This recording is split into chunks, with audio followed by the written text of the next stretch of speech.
Hello everyone and welcome to PW only IAS. दोस्तों, आप सभी का तहे दिल से स्वागत है एक बार फिर से इस शानदार सेशन में, जहां पर हम लोग डिस्कस कर रहे हैं खूब सारा साइंस, और वो भी बहुत ही आसान शब्दों में। दोस्तों, बेसिकली हम लोगों का ये 7वां लेसन है जिसमें हम लोग एक बहुत इंटरेस्टिंग कहानी भी आज सुनेंगे। वो कहानी थोड़ी लंबी होगी लेकिन इस पूरे सेशन के लिए जबरदस्त होगी। पहले सेशन में जब हम लोग पहली बार मिले तो हम लोगों ने स्टार्ट किया अपना पहला सेशन जिसमें हम लोग डिस्कस कर रहे थे बेसिक्स ऑफ बायोलॉजी के बारे में।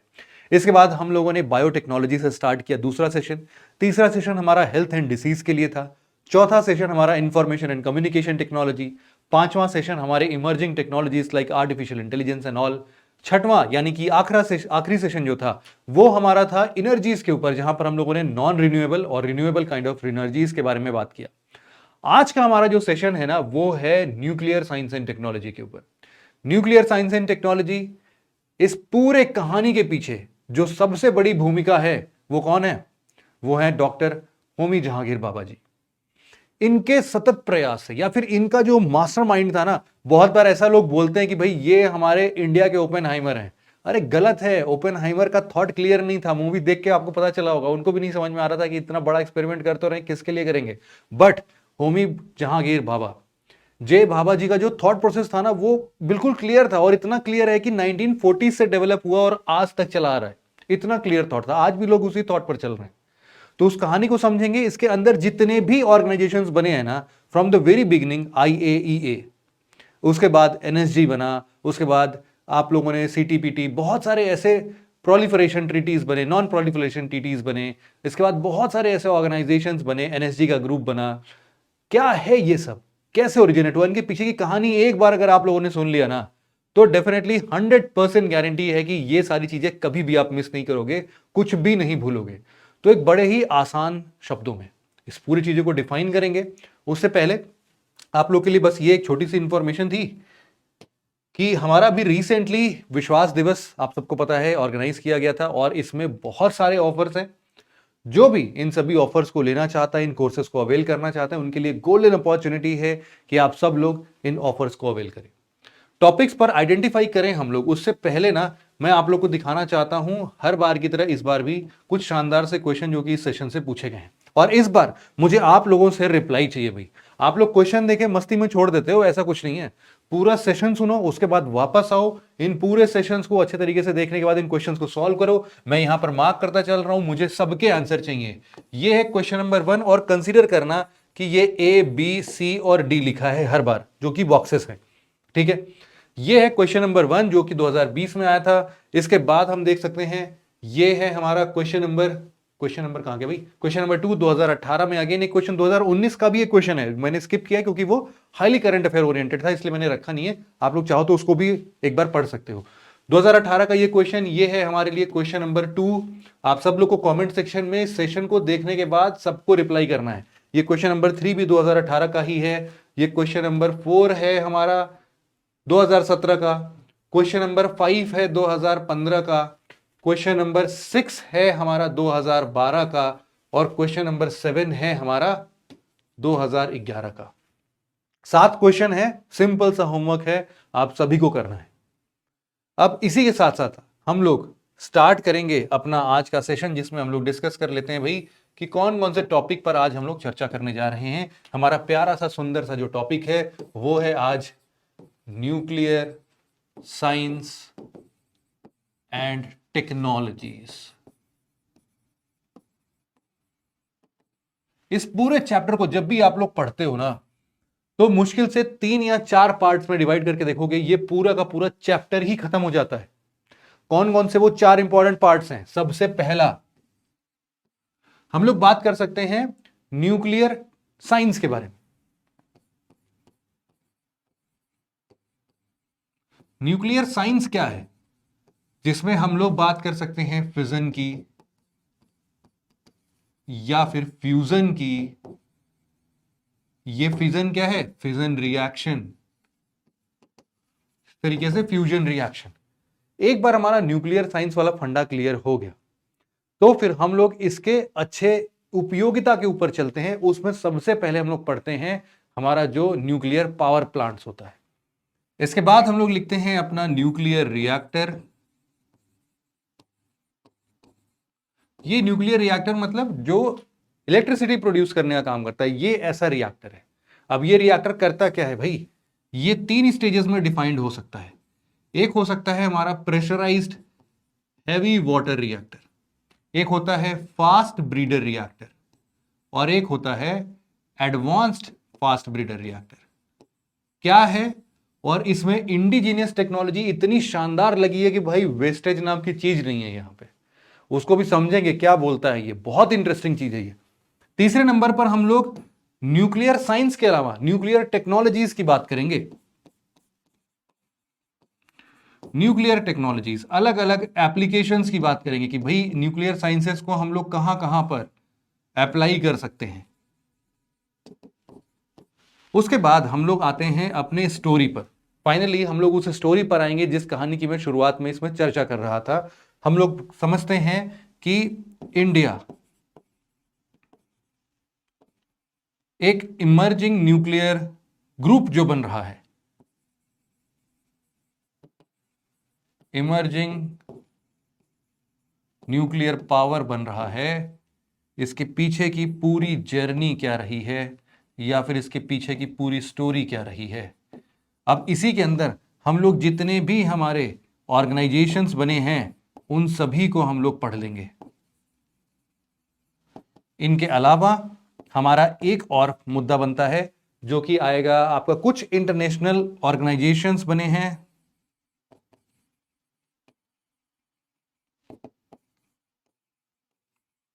या फिर इसको मिसलेनियस के अंडर में आप लोग कंसीडर कर सकते हो, कुछ भी। यही मोटा मोटा आज टॉपिक पढ़ना है, लेकिन ये सारा का सारा टॉपिक यूं खत्म होगा और बहुत ही अच्छे से समझ में आएगा। मैं इतना कॉन्फिडेंस में क्यों, क्योंकि मुझे पता है कि आप लोग को भी बहुत एंजॉय करके आप लोग पढ़ते हो ना, तो मजा आता है, और उसको ऐसे ही पढ़ना चाहिए कुछ भी हो जाए। चलिए फिर स्टार्ट करते हैं आज का प्यारा सा सेशन। सबसे पहला टॉपिक हमने उठाया है जिसमें हम लोग बात कर रहे होंगे न्यूक्लियर साइंस के बारे में। भाई किसमें बात कर रहे हैं, सबसे पहले देखते हैं हम लोग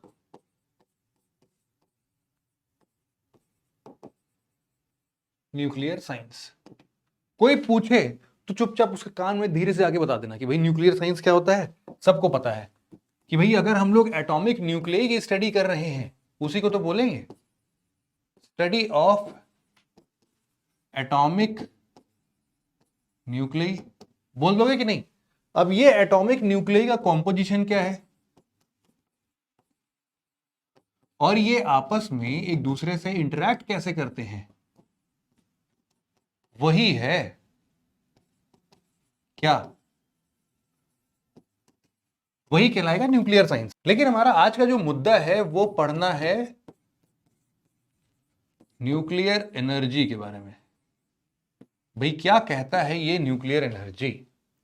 सिंपल है, अगर कोई भी एनर्जी रिलीज हो रही है due to some interaction in the composition of atomic nucleus, तो वो क्या कहलाएगा भाई, न्यूक्लियर एनर्जी। सिंपल सा है कि नहीं, कि अगर एक ऐसी एनर्जी रिलीज हो रही है जो कि इनके न्यूक्लियस के या फिर एटॉमिक न्यूक्लियाई के कॉम्पोजिशन को चेंज कर दे, कम कर दे, बढ़ा दे, और इनके कुछ आपस में इंटरेक्शन कुछ इस हिसाब से हो कि इसका न्यूक्लियस जो है वो चेंज हो जाए, तो हम लोग क्या बोलेंगे, उस एटॉमिक न्यूक्लियाई के चेंज होने से जो एनर्जी निकल रही है वो ही कहलाएगी न्यूक्लियर एनर्जी। तो यहां पर हम लोग लिख सकते हैं कि भाई ये क्या है, ये है energy released, energy release by the interaction of atomic nuclei. अब इसमें दो तरीके से इंटरैक्शन हम लोग देख सकते हैं। ये इंटरैक्शन जो है या तो हमारा फिजन के फॉर्म में होगा, मतलब कि हम लोग इसको लिख सकते हैं न्यूक्लियर फिजन, या फिर हम लोग इसको लिख सकते हैं भाई न्यूक्लियर फ्यूजन होगा। और बताओ इसमें से जरा कि नेचुरली ऑकरिंग कौन सा है, न्यूक्लियर फिजन है या फ्यूजन है। सन के अंदर में कौन सा होता है, न्यूक्लियर फ्यूजन होता है। उसके कोर में बिल्कुल अंदर अंदर गहराइयों में जब जाओगे, सरफेस पर नहीं, जब गहराइयों में जाओगे सन के बिल्कुल कोर में, तो वहां पता चलेगा कि भैया पूरा फ्यूजन ही फ्यूजन है। फ्यूजन ही फ्यूजन, कंफ्यूजन नहीं, फ्यूजन ही फ्यूजन है। फ्यूजन क्या बोलता है? ये बोलता है कि अगर दो छुटके छुटके नन्हे मुन्ने चुन्नू मुन्नू से एटम्स को मिला दिया जाए, इनका न्यूक्लियस बदल के बड़ा न्यूक्लियस बन जाए, तो बहुत ज्यादा एनर्जी निकलता है। इसी को हम लोग क्या बोलते हैं? Nuclear fusion. और न्यूक्लियर फिजन का क्या मतलब है? न्यूक्लियर फिजन का मतलब है कि एक बड़ा सा एटम था हमारे पास, उस बड़े से एटम पर हमने एक न्यूट्रॉन खींच के मारा, और उसको खींच के मारने से क्या हुआ कि वो जो बड़ा एटम था वो टूट के चूर चूर हो गया, और दो चार छोटे छोटे एटम्स और कुछ और न्यूट्रॉन्स में टूट के बिखर गया। और इसमें भी इसके साथ साथ बहुत सारी एनर्जी निकलती है। ये जो हम लोग अभी पटाखा फोड़ते हैं ना दिवाली पर, वैसी एनर्जी की बात नहीं हो रही है, उससे कहीं लाख गुना, million times, billion times powerful energy release होती है इनसे। इसको हम लोग बोलते हैं nuclear fission and nuclear fusion. तो इसको सिंपली हम लोग क्या लिख दें भाई? यहां पर हम ऐसा लिख देते हैं कि ये क्या है? Splitting of large atomic nuclei into smaller once. यही तो बोलेंगे। और न्यूक्लियर फ्यूजन में हम लोग क्या बोल सकते हैं कि यही न्यूक्लियर फ्यूजन होगा इन छोटे एटम्स का कंबिनेशन, या फिर हम ऐसा लिख देते हैं यहां पर कि कंबाइनिंग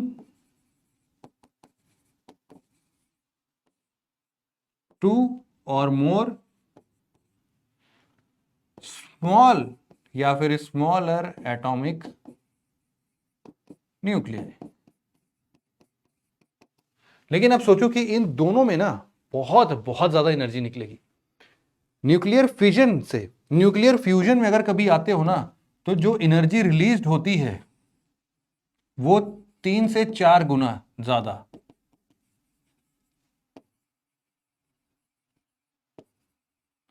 अगर इनके बेसिक डिफरेंसेस की हम लोग बात करें ना, तो बहुत ही सिंपल सा है। मैं चलो एक तरफ लिख देता हूं न्यूक्लियर फिजन, और एक तरफ लिख देता हूं फ्यूजन। ठीक, अब इसमें समझो इस चीज को। अगर हम एक एक्सपेरिमेंटल तौर पर कुछ भी चीजें लिखना चाहें तो फिजन का मतलब क्या होता है कि बड़ा एटम, जैसे कि पेड़ों पर आम का बड़ा सा गुच्छा लगा है और आपने एक पत्थर मारा, इतना बढ़िया आम था कि उससे पत्थर भी 2-3 टुकड़े में टूट गया, और वो जो आम था वो भी उसके चिथड़े उड़ गए उस बड़े आम के, है ना। बड़े आम का बड़ा आम क्या है? हमारा बड़ा एटम है, उसके चिथड़े जो उड़ गए ना वो छोटे छोटे एटम्स है, और जो पत्थर भी उससे चूर चूर होकर बिखर गया उससे कई सारे न्यूट्रॉन थे। यहां पर पत्थर की जगह न्यूट्रॉन कर दो बस। तो सिंपल सी बात है कि अगर हम लोग यूरेनियम 235 ले लेते हैं, ये कोई बड़ा एटम है, ठीक है, बड़ा एटम। इसमें हम लोगों ने क्या किया? हम लोगों ने लगाया एक न्यूट्रॉन, ठीक, एक बड़ा न्यूट्रॉन मारा। इस बड़े न्यूट्रॉन से क्या क्या बन गया? हमारा बन गया एक तरफ बैरियम, एक तरफ बन गया क्रिप्टन, और इसी के साथ साथ हमारे 3 नंबर के न्यूट्रॉन निकल गए, 3 और न्यूट्रॉन पैदा हुए, और इसके साथ मिला हमें ढेर सारा एनर्जी। ठीक, ये बहुत काम की चीज है, एनर्जी निकलना। और सिमिलरली अगर हम लोग फ्यूजन की बात करेंगे, तो फ्यूजन में क्या होगा कि भाई एक छोटा एटम ले लो, हीलियम ले लो, एक और छोटा एटम ले लो, लिथियम ले लो, चलो, और जब इनका कॉम्बिनेशन होगा तो ये कोई बड़ा एटम बना देंगे। मान लो बोरॉन बन गया, और इसके साथ भी भयानक तरीके की एनर्जी निकलेगी। ठीक है, ये क्या कह रहा है हमारा? ये फिजन है और वो फ्यूजन है। समझ में आ रहा है ना? बिल्कुल क्लियरली एक्सप्लेन्ड है। यहां पर हम लोग फिजन को लिख सकते हैं आर्टिफिशियली अकरिंग, और यहां पर हम लोग लिख सकते हैं कि आर्टिफिशियल तो है ही है एंड नेचुरली भी है। कहां पर है? सन में है। मुद्दे की बात है ना ये। इसके बाद अगर हम लोग बोले कि भाई कितना टेम्परेचर वगैरह चाहिए, प्रेशर टेम्परेचर कितना चाहिए, तो रिलेटिवली अगर हम लोग बोलें तो इसको टेम्परेचर रिलेटिवली थोड़ा कम और प्रेशर भी थोड़ा कम चाहिए। लेकिन रिलेटिवली यहां पर लिख लेता हूं भाई ब्रैकेट में, लेकिन इसके लिए खतरनाक टेम्परेचर और खतरनाक प्रेशर चाहिए। ऐसा भी बोला जाता है कि फ्यूजन के लिए जो टेम्परेचर चाहिए वो कैसे मिलेगा हम लोग को, जब हम लोग पहले फिजन करके इतना एनर्जी प्रोड्यूस कर दें, इतना टेम्परेचर इतना प्रेशर लगा दें, उतने टेम्परेचर और प्रेशर पर फिर होगा हमारा फ्यूजन। ठीक है, इतना खतरनाक होता है ये दोनों। अब इसके बाद अगर आपसे नॉर्मली कोई पूछे कि एप्लीकेशन क्या करें इनका, तो यहां पर फिजन में तो देखो बहुत सारे एप्लीकेशंस हैं आपके पास। फिजन को आप लोग इस्तेमाल कर सकते हो रेस के फॉर्म में, हीट के फॉर्म में, एनर्जी प्रोड्यूस करने के फॉर्म में, and same goes with fusion. Fusion को हम लोग इस्तेमाल कर सकते हैं किसमें, हम लोग इस्तेमाल कर सकते हैं फिजन को इवन हम लोग थोड़ा सा मतलब नेगेटिव पर्पस में देखें तो हम लोग जो अपने न्यूक्लियर बॉम्ब बनाते हैं उसमें भी, एटॉमिक बॉम्ब जो बनाते हैं उसमें भी इस्तेमाल कर सकते हैं। सिमिलरली जब हम लोग हाइड्रोजन बॉम्ब की बात करते हैं तो हाइड्रोजन बॉम्ब कौन सा है और खतरनाक बॉम्ब है, वो कौन सा है, फ्यूजन का एग्जाम्पल हो जाएगा। अब यहां पर ना मैं थोड़ा सा ये देखने की जरूरत है कि ये जो हम लोग यूरेनियम लेके आ जा रहे हैं ये सब क्या नेचुरली ऑकरिंग है, तुरंत ही जाएंगे तोड़ के ले आएंगे कहीं से, जमीन से खन के ले आएंगे, नहीं। तो आखिरकार ये क्या होता है, इसको हम लोग क्या नाम देते हैं, जो भी फ्यूल होता है न्यूक्लियर फ्यूल हम लोग बोलते हैं उसको सबसे पहला नाम देते हैं फिजाइल मटेरियल। क्या हम लोग बात कर रहे हैं, हम लोग बात कर रहे हैं भाई न्यूक्लियर फ्यूल की।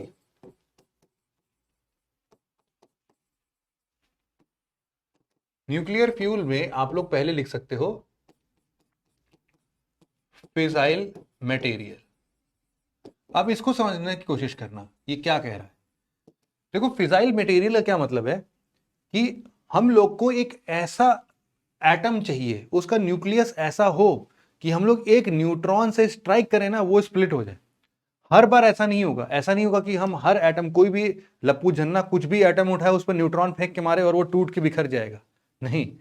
कुछ सर्टेन एटम्स के पास ही ये खासियत है ना। और इनको हम लोग क्या बोलते हैं, फिजाइल मटेरियल, जो कि न्यूक्लियर फिजन के अंडरगो, मतलब जो कि न्यूक्लियर फिजन कर पाते हैं। हर एटम न्यूक्लियर फिजन की कैपेबिलिटी नहीं रखता है, तो इसीलिए हम लोग ऐसा लिख सकते हैं एटम्स या न्यूक्लियई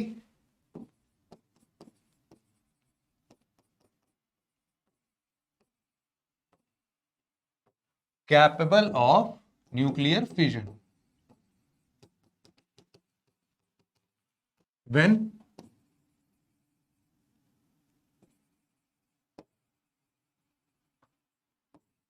low energy neutron is being striked।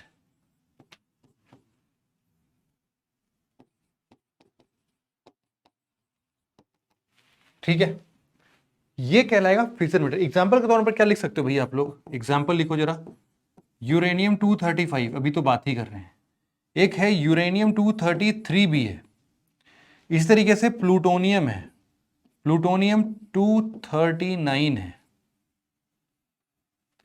कुछ जो नेचुरली ऑकरिंग है, ये सब क्या है भाई, ये सब आर्टिफिशियली बनाने पड़ेंगे, लेकिन जो नेचुरली ऑकरिंग यूरेनियम है, क्या है भाई, नेचुरली ऑकरिंग यूरेनियम, वो किस फॉर्म में होता है। अब यहां पर देखते हैं क्या होता है, पता है, एक यूरेनियम का आइसोटोप है। वैसे तो देखो जैसे यूरेनियम के ना कई सारे आइसोटोप्स होते हैं, यूरेनियम 235, यूरेनियम 233, यूरेनियम 238, ये सारे क्या हैं, आइसोटोप्स हैं। इसमें से कुछ जो हैं आइसोटोप्स वो फिजनेबल है, वो फिजाइल मटेरियल है, लेकिन कुछ जो हैं वो नॉन फिजनेबल है। उनको अगर न्यूट्रॉन का स्ट्राइक लगेगा ना तो उनको कुछ नहीं होगा। और आपको जान के हैरानी होगी कि नेचुरली ऑकरिंग यूरेनियम में सबसे ज्यादा जो मिलता है वो मिलता है यूरेनियम 238, और ये नॉन फिजनेबल है। आप लोग बोलोगे कितना मिलेगा सर, 50% मिल जाएगा, नहीं भैया, ये मिलता है 99.3%। मतलब 99.3% नेचुरली ऑकरिंग यूरेनियम का जो आइसोटोप यूरेनियम 238 है वो नॉन फिजनेबल है, यूज ही नहीं किया जा सकता। बहुत ही छोटे ट्रेसेस में इसमें क्या निकलता है, यूरेनियम 235, 0.6 या 0.7% के आसपास, बस। इसके अलावा कुछ और भी होते होंगे, कुछ आजू बाजू के कुछ और भी मिनरल होते होंगे, बट नेचुरली ऑकरिंग यूरेनियम में इतना ही होता है। अब क्या इससे हम लोग रिएक्शन करेंगे, नहीं। तो इसके लिए क्या करना पड़ा कि हम लोग ना एक काम करते हैं, इस यूरेनियम को ना इनरिच करते हैं। क्या करते हैं? इनरिच करते हैं। तो व्हाट वी वांट कि इसको हम लोग एक प्रोसेस में डालते हैं। इस प्रोसेस का नाम है एनरिच्ड यूरेनियम।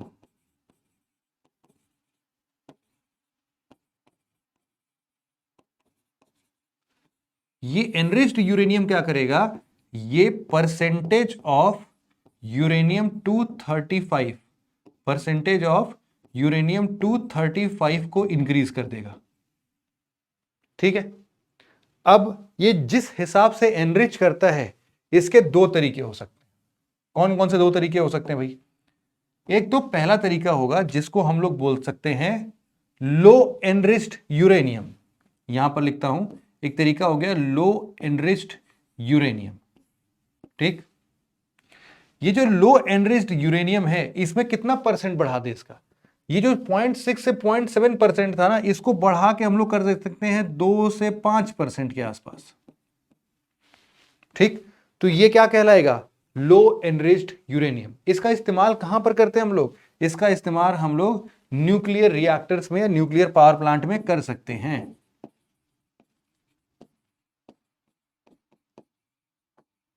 और ये करते कैसे हैं? ये ना कोई एक मशीन आती है, सेंट्रीफ्यूगल फोर्स का इस्तेमाल करती है, बहुत तेजी से नाचती है, तो जो हैवी एलिमेंट्स होते हैं वो थोड़ा दूर चले जाते हैं, उस तरीके से कुछ सेपरेट करते हैं ये लोग। ठीक है। तो फिर बाद में हम लोग एनरिचमेंट करते हैं इन सब का। और एक एनरिचमेंट जो होती है वो होती है हाई एनरिच्ड यूरेनियम, HEU। इसमें जो परसेंटेज है ना वो अप्रोक्सीमेटली 20% के इक्विवेलेंट होता है। ये किसमें काम आएगा? आप लोग का खुरापाती दिमाग एकदम से इशारा कर रहा होगा कि सर यही तो है अपना प्यारा एटॉमिक बॉम्ब।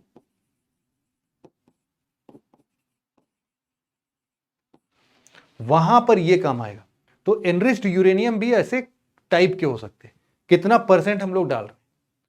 यहां पर ना एक और बहुत ही इंपॉर्टेंट टर्म आता है कि चलो हम लोगों ने मान लो एनरिच भी कर दिया। हम लोगों ने क्या किया? यूरेनियम 235 का जो अमाउंट है, परसेंटेज है, उसको बढ़ा दिया।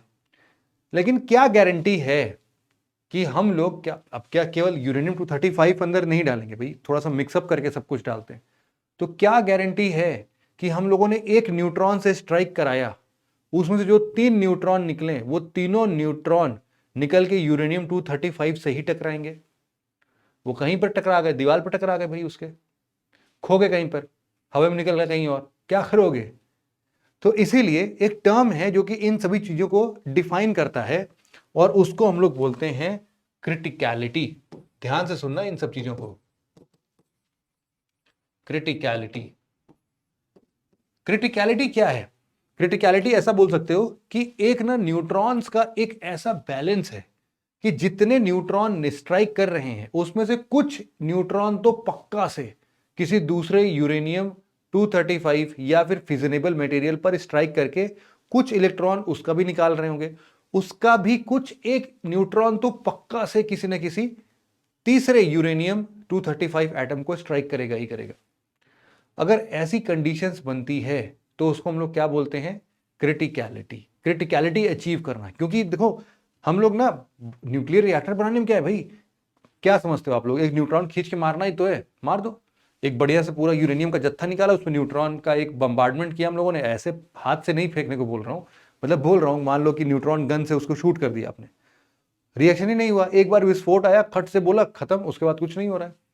तो क्रिटिकलिटी अचीव ही नहीं हुई है ना, कैसे होगा? हम कैसे इंश्योर कर रहे हैं हर बार की न्यूट्रॉन, एक न्यूट्रॉन तो कम से कम अगले फिजनेबल मटेरियल यूरेनियम वाले को जरूर से टकराए।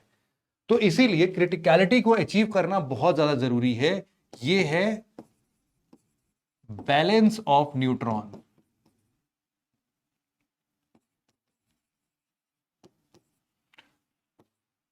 Balance of neutron to keep up the fission reaction. जरूरी है ये, है ना?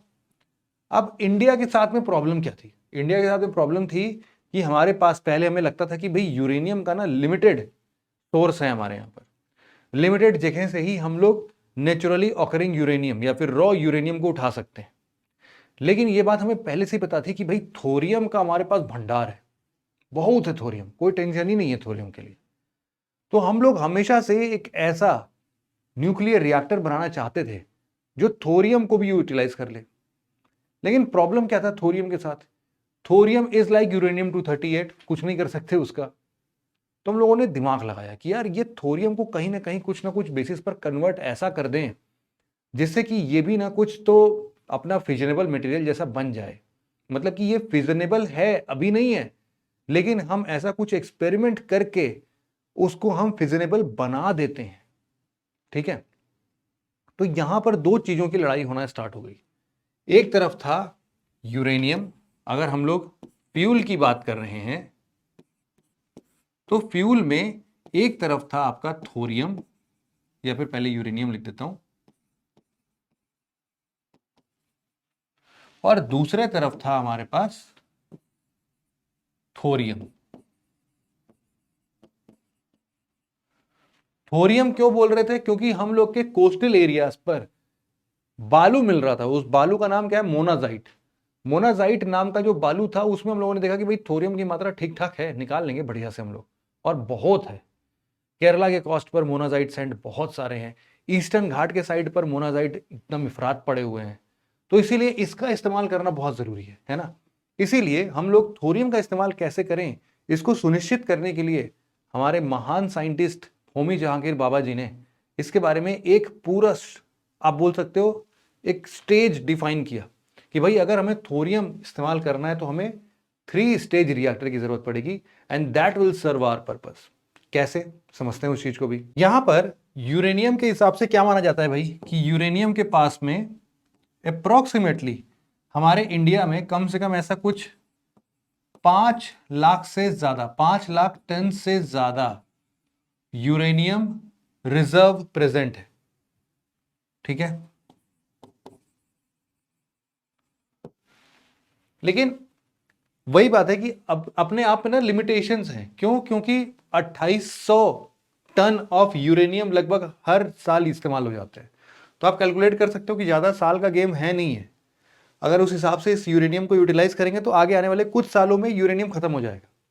तो इसके लिए क्या करें? एक बहुत ही बेहतरीन सॉल्यूशन अभी आपको मैं बताता हूं क्या किया है यहां पर लोगों ने। और थोरियम जो है, ये थोरियम का भी एक्सपेक्टेशन है कि भाई हमारे पास अप्रोक्सीमेटली ऐसे 5 लाख टन तो पड़े हैं, इसका भी इस्तेमाल करें भाई। तो अब दोनों मिला के तो बहुत सारे हो जाएंगे, लेकिन इस्तेमाल करेंगे कैसे? उसी के लिए हमारे होमी जहांगीर बाबा जी ने 3 स्टेज रिएक्टर्स हमें ऑफर किया। क्या बोल रहे हैं हम? ये 3 स्टेज रिएक्टर। अब इसको समझते हैं ये क्या है 3 स्टेज रिएक्टर। देखो, ये एक पहला स्टेज की बात करते हैं। पहले स्टेज में सबसे पहला फंडा हम लोगों ने क्या कहा? हम लोगों ने बोला कि सर एक काम करते हैं, हमारा जो नेचुरली ऑकरिंग यूरेनियम है, मतलब कि यूरेनियम 238 है, उसको ना हम लोग फिजनेबल तो नहीं है लेकिन फिजनेबल बना देते हैं। कितना सही माइंड था, आप लोग देखना। यहां पर हम लोग क्या कर रहे हैं, यहां पर एक फ्यूल डाला हम लोगों ने इस रिएक्टर में। ये हमारा स्टेज 1 है। इसमें हम लोगों ने क्या क्या ऐड किया भाई? हम लोगों ने एक तरफ ऐड किया यूरेनियम 235, ठीक, और इसी के साथ साथ जो यूरेनियम 238 था वो भी डाल दिया हमने। बोला कोई नहीं, जाओ तुम। और इस पे हम लोगों ने क्या किया?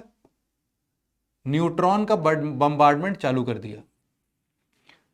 जब इसकी क्रिटिकलिटी अचीव हो गई, क्रिटिकलिटी अचीव होने के बाद हम लोग को आउटपुट में इसने क्या दिया? ये टूट के छोटे छोटे टुकड़ों में बटा, लेकिन छोटे छोटे टुकड़ों में बटने के साथ साथ बहुत सारे न्यूट्रॉन और भी मिले उसको।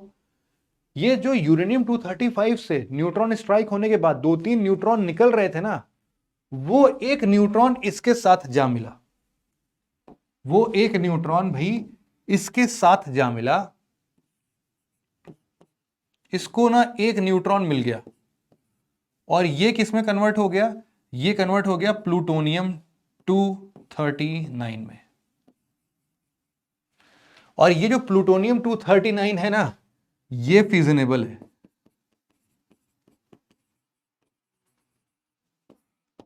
और फिर इसी के साथ साथ यहां पर हम लोग को कुछ एनरिच्ड यूरेनियम और मिल गए।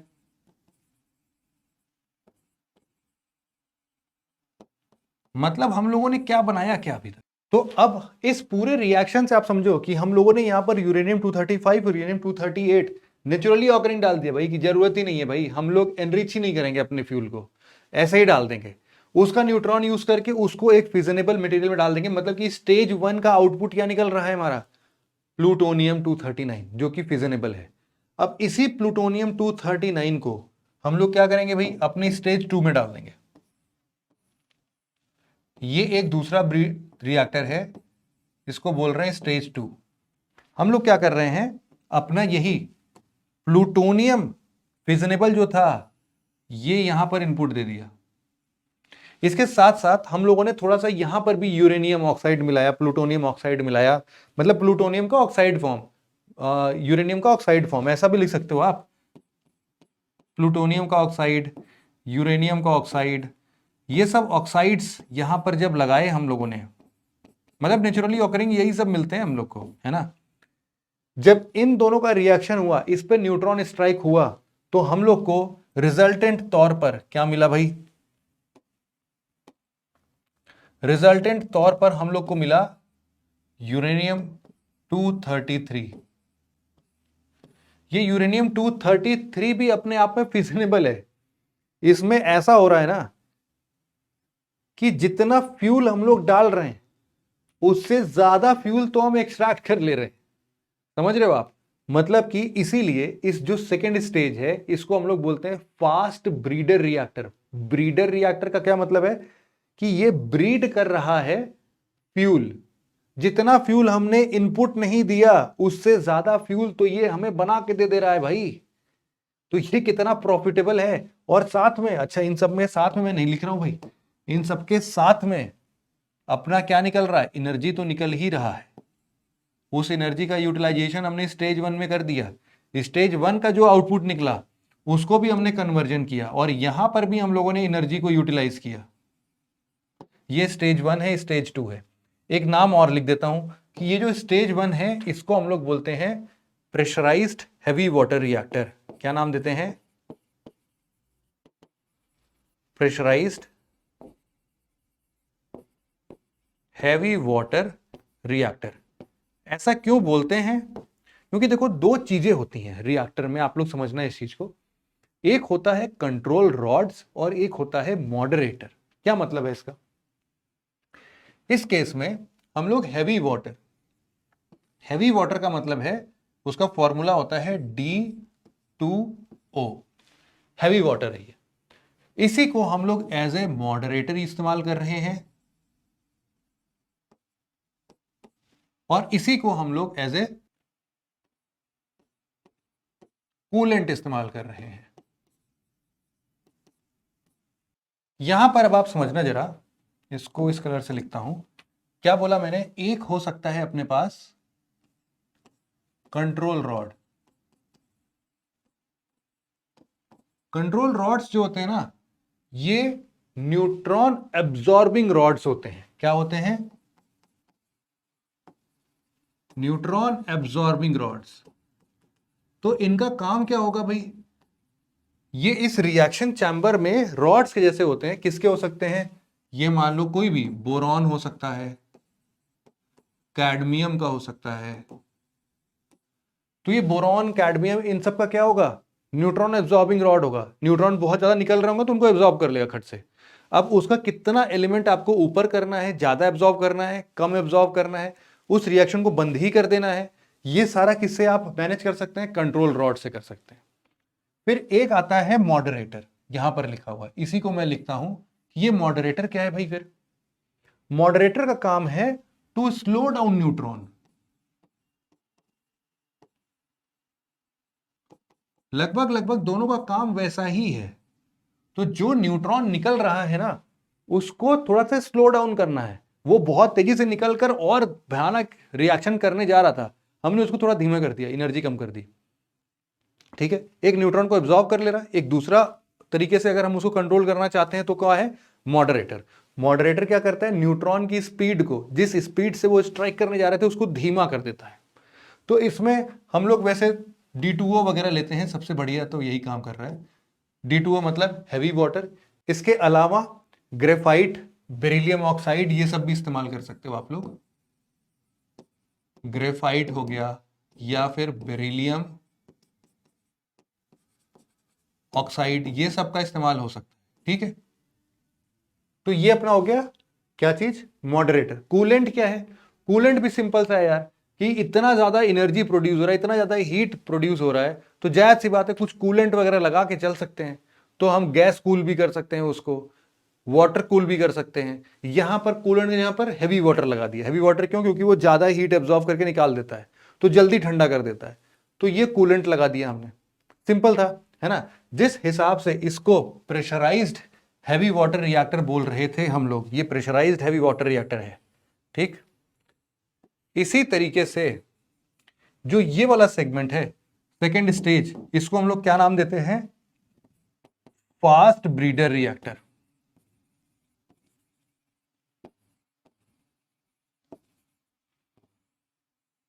समझ में आ जाएगा ना।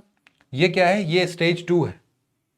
अब स्टेज 2 से हमारा 233 निकला है। यहां पर याद रखना कि फास्ट ब्रीडर रिएक्टर में क्योंकि ज्यादा मटेरियल प्रोड्यूस कर दे रहा है, तो हमें कोई टेंशन नहीं होता उसमें, और हम लोग इसीलिए यहां पर मॉडरेटर का इस्तेमाल नहीं करते हैं, ठीक है। स्टेज 2 में मॉडरेटर नहीं होता है कुछ भी। अब इसके बाद हम लोग क्या करते हैं, स्टेज 3 में आते हैं। स्टेज 3 में इससे लिख लूं, चलो इससे बना देता हूं, बहुत दिन हो गया इस पेन को यूज किए हुए। अब हम आते हैं स्टेज 3 में।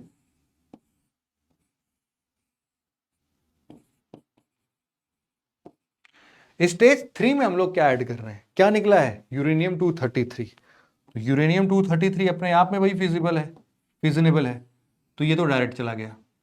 और इसी के साथ साथ हम लोग यहां पर एक और चीज ऐड कर रहे हैं, उसको हम लोग बोल रहे हैं थोरियम। भाई यहां पर हम लोगों ने इस्तेमाल कर लिया अपना। तो यहां पर क्या हो रहा है, थोरियम का 232 वर्जन इस्तेमाल होता है, यूरेनियम 233 इस्तेमाल होता है, और आउटपुट के तौर पर क्या निकलता है, यूरेनियम 233 फिर से। क्यों, क्योंकि ये जो थोरियम 232 है ना, इसी को एक न्यूट्रॉन और मिल जाता है, तो ये किस में कन्वर्ट हो जाता है, यूरेनियम 233 में कन्वर्ट हो जाता है, प्लस 1 न्यूट्रॉन, ये कन्वर्ट किस में हो जाएगा, यूरेनियम 233 में। अब यही जो यूरेनियम 233 है उसको वापस से इधर डाल दो, और ज्यादा थोरियम लगा दो, और यूरेनियम 233 निकलेगा, फिर डाल दो इसको, चलता जाएगा चलता जाएगा चलता जाएगा। मतलब क्या है कि हम लोगों ने नेचुरली ऑकरिंग यूरेनियम भी इस्तेमाल कर लिया और थोरियम भी इस्तेमाल कर लिया, और इस तरीके से हम लोग क्या कर रहे हैं, एक ऐसा रिएक्टर बनाने की कोशिश कर रहे हैं जो कि इंडियन नेचर का हो। मतलब कि जो हमारा इंफ्रास्ट्रक्चर है, जो हमारे पास जिन रिसोर्सेज की अवेलेबिलिटी ज्यादा है, अभी क्या होता है, हम लोग यूरेनियम भले ही हमारे पास इतना है, लेकिन हम इतना प्रोड्यूस नहीं कर पाते हैं, एक्सट्रैक्ट नहीं कर पाते हैं। बहुत सारे रीजन है उनका एक्सट्रैक्शन उतना पॉसिबल नहीं है, हमें टेक्नोलॉजीज का अभी अभाव है, तो हम लोग अभी भी यूरेनियम इंपोर्ट करते हैं, बट बहुत ही जल्द हम लोग इसको कम करना चाहते हैं। इतना अगर आपको समझ में आ गया ना, तो ये भी पता होना चाहिए कि अभी इंडिया किस स्टेज पर है। देखो किस स्टेज पर है, प्रेशराइज्ड हैवी वाटर रिएक्टर अभी इंडिया में करेंटली कितने हैं, टोटल 24 है, टोटल 24 है। और कितने गीगावाट ऑफ इलेक्ट्रिसिटी प्रोड्यूस कर सकता है ये, तो ये 8.18 गीगावाट अभी करंट रनिंग है ये। लेकिन आगे आने वाले टाइम पर हम लोग बोल रहे हैं कि भाई कम से कम नहीं तो 13.2 मेगावाट तो हम और प्रोड्यूस करेंगे ही करेंगे। समझ रहे हो आप, 13 और 8, 13.2 और 8.18 या 8.2 ही ले लो इसको। टोटल ऐसे जो भी 22-23 बन रहे हैं ना अपने, 22-23 कम से कम हम पैदा करेंगे 2031-32 तक, ये भी टारगेट दिया गया है। अब एक और न्यूज अभी हाल फिलहाल में आया है कि कलपक्कम का 700 मेगावाट का जो ये रिएक्टर था, अभी अभी मोदी जी ने फरवरी के लास्ट मंथ की बात है, ये इनॉग्रेट किया, वहां पर कमेंसमेंट स्टार्ट हो गई। और सबसे खुशी की बात यह है कि आज तक हमारे पास हम लोग किसमें इन्वॉल्व थे, सिर्फ और सिर्फ प्रेशराइज्ड हैवी वाटर रिएक्टर। अभी सेकेंड लेवल का फास्ट ब्रीडर रिएक्टर और तीसरे स्टेज का एडवांस हैवी वाटर रिएक्टर, जिसका नाम नहीं लिखा, लिख देता हूं मैं। ये क्या नाम है भाई इसका? ये है एडवांस हैवी वाटर रिएक्टर।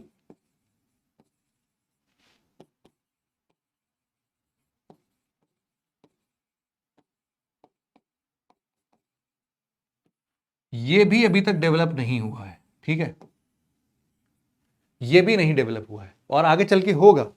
लेकिन अब न्यूज क्या है? ये न्यूज है मेरे हिसाब से शायद 4 मार्च की है, 4 मार्च 2024 की न्यूज है ये, जिसमें यह बात पता चली कि अब फास्ट ब्रीडर रिएक्टर का जो कोर लोडिंग है वो भी कमेंस कर दिया गया है। मतलब क्या है?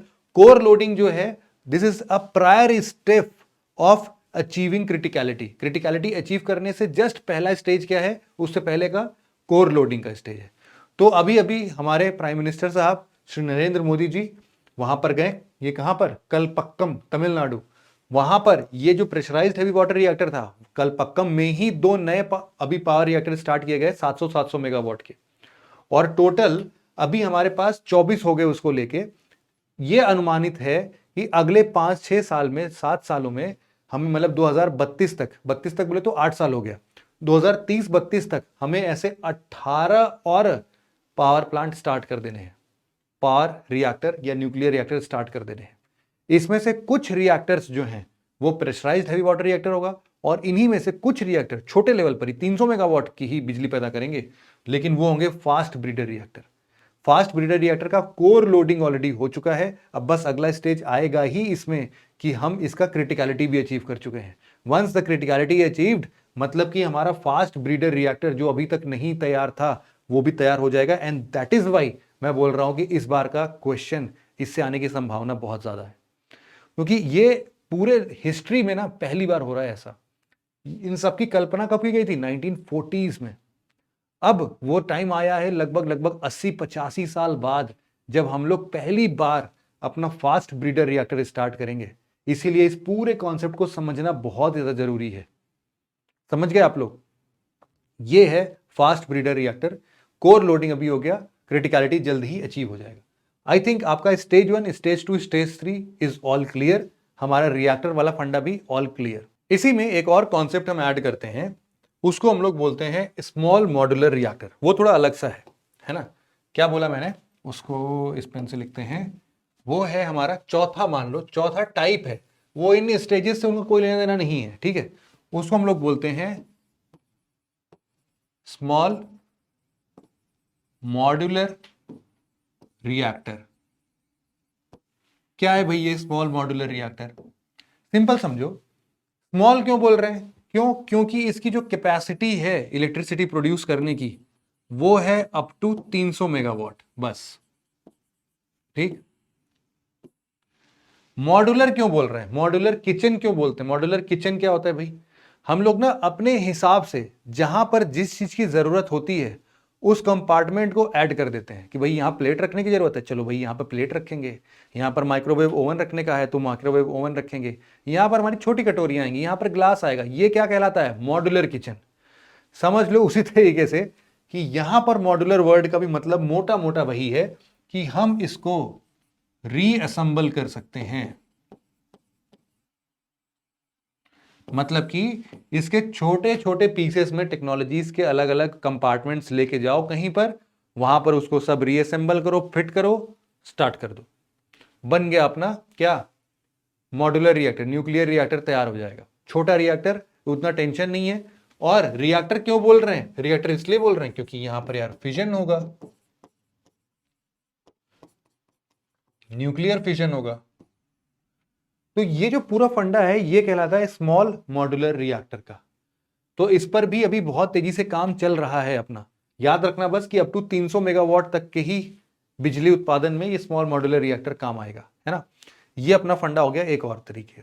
अब इसके बाद हम लोग कुछ एप्लीकेशंस पर चलते हैं, एप्लीकेशंस ऑफ न्यूक्लियर टेक्नोलॉजीज।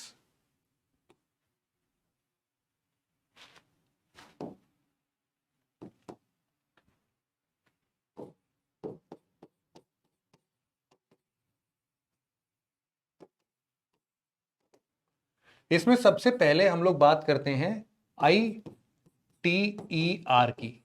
क्या है ये ITER? इसको हम लोग बोलते हैं आर्टिफिशियल सन एक्सपेरिमेंट। मतलब क्या है कि हम लोग कुछ देश मिलके, जिसमें इंडिया भी है, हम लोग ना एक आर्टिफिशियल सन अपने धरती पर बनाना चाहते हैं। और आर्टिफिशियल सन एक्सपेरिमेंट क्यों बोल रहे हैं? क्योंकि हम लोग को पता है कि भाई सन के अंदर में फ्यूजन होता है।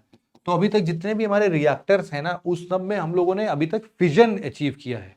तो क्या हम लोग इसी तरीके से फ्यूजन भी अचीव कर सकते हैं, जिसको कि हम लोग ज्यादा एनर्जी निकलती है, तो हम लोग क्या करें, इसको कहीं अच्छे पीसफुल पर्पस में यूटिलाइज कर लेंगे, जैसे कि बिजली बना लेंगे, कुछ और काम कर लेंगे। तो इसी के लिए एक ITER, ये क्या है भाई? ये है इंटरनेशनल थर्मोन्यूक्लियर एक्सपेरिमेंटल रिएक्टर।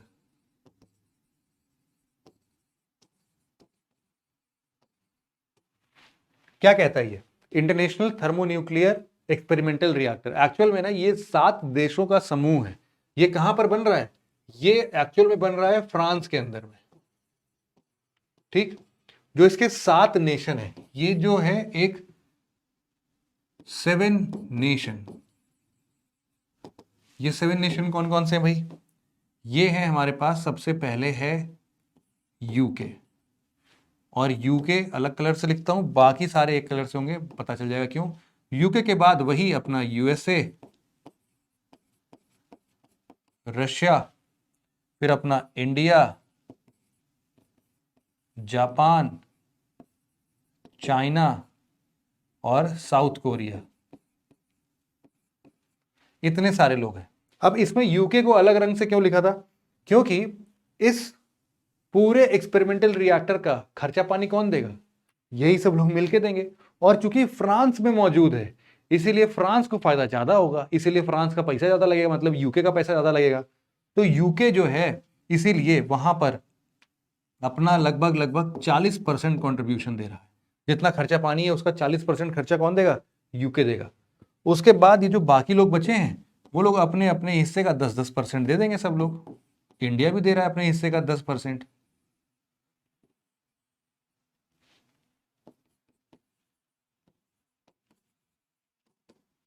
ठीक, तो इसी तरीके से हम लोग एक आर्टिफिशियल सन बना रहे हैं, जिसके अंदर में हम लोग क्या कह रहे हैं भाई, कि हम लोग न्यूक्लियर फ्यूजन का इस्तेमाल करेंगे।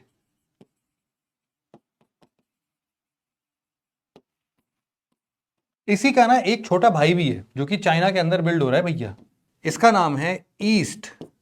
ये जो ईस्ट वेस्ट नॉर्थ साउथ आता है, वही वाला ईस्ट। क्या मतलब है ईस्ट का? Experimental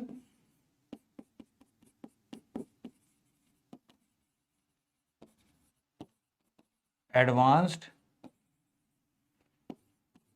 super conducting tokamak. Tokamak क्या होता है भाई? देखो, कभी भी अगर हम लोग न्यूक्लियर फ्यूजन को रिएक्ट करके अगर हम लोग उसका एनर्जी हार्नेस करने की जरूरत है, जैसे कि जो हमारा अभी रिएक्टर होता है वो फ्यूजन रिएक्टर होता है। जब भी फ्यूजन रिएक्टर होगा ना, तो हमारा क्या हो जाएगा? वो टोकामैक हो जाएगा। ठीक है, और इसीलिए इनको बोलते हैं भाई, ये है चाइना का आर्टिफिशियल सन।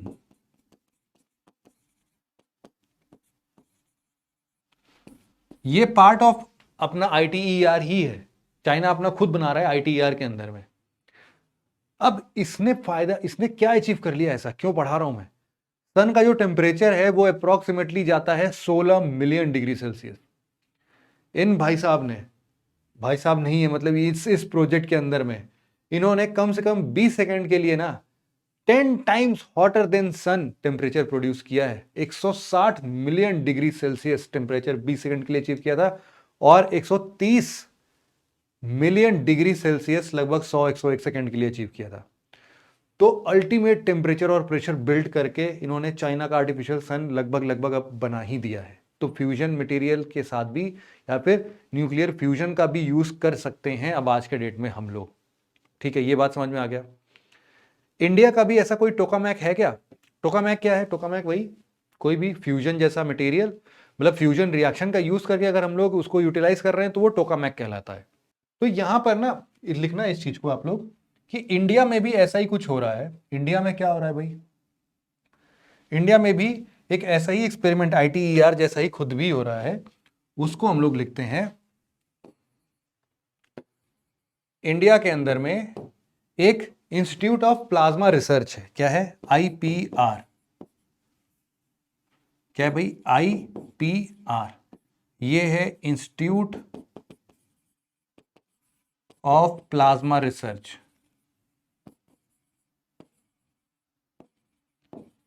कहां का है? पुणे का है। इसके पास पूरा फंडा है कि हम लोग को टोकामैक बनाना है। एक टोकामैक पहले ही बनाया था। अब सोचो सन जैसा कुछ भी चीज बना रहे तो क्या नाम रखेंगे हम लोग? कॉमन सेंस लगाओगे पता चल जाएगा। क्या नाम रखेंगे भाई? आदित्य रखेंगे। Very good. तो हमारे यहाँ जो पहला बना था टोकामैक, उसको अर्लियर टोकामैक बोल दीजिए कि अर्लियर जो एक टोकामैक बना था उसका नाम था आदित्य।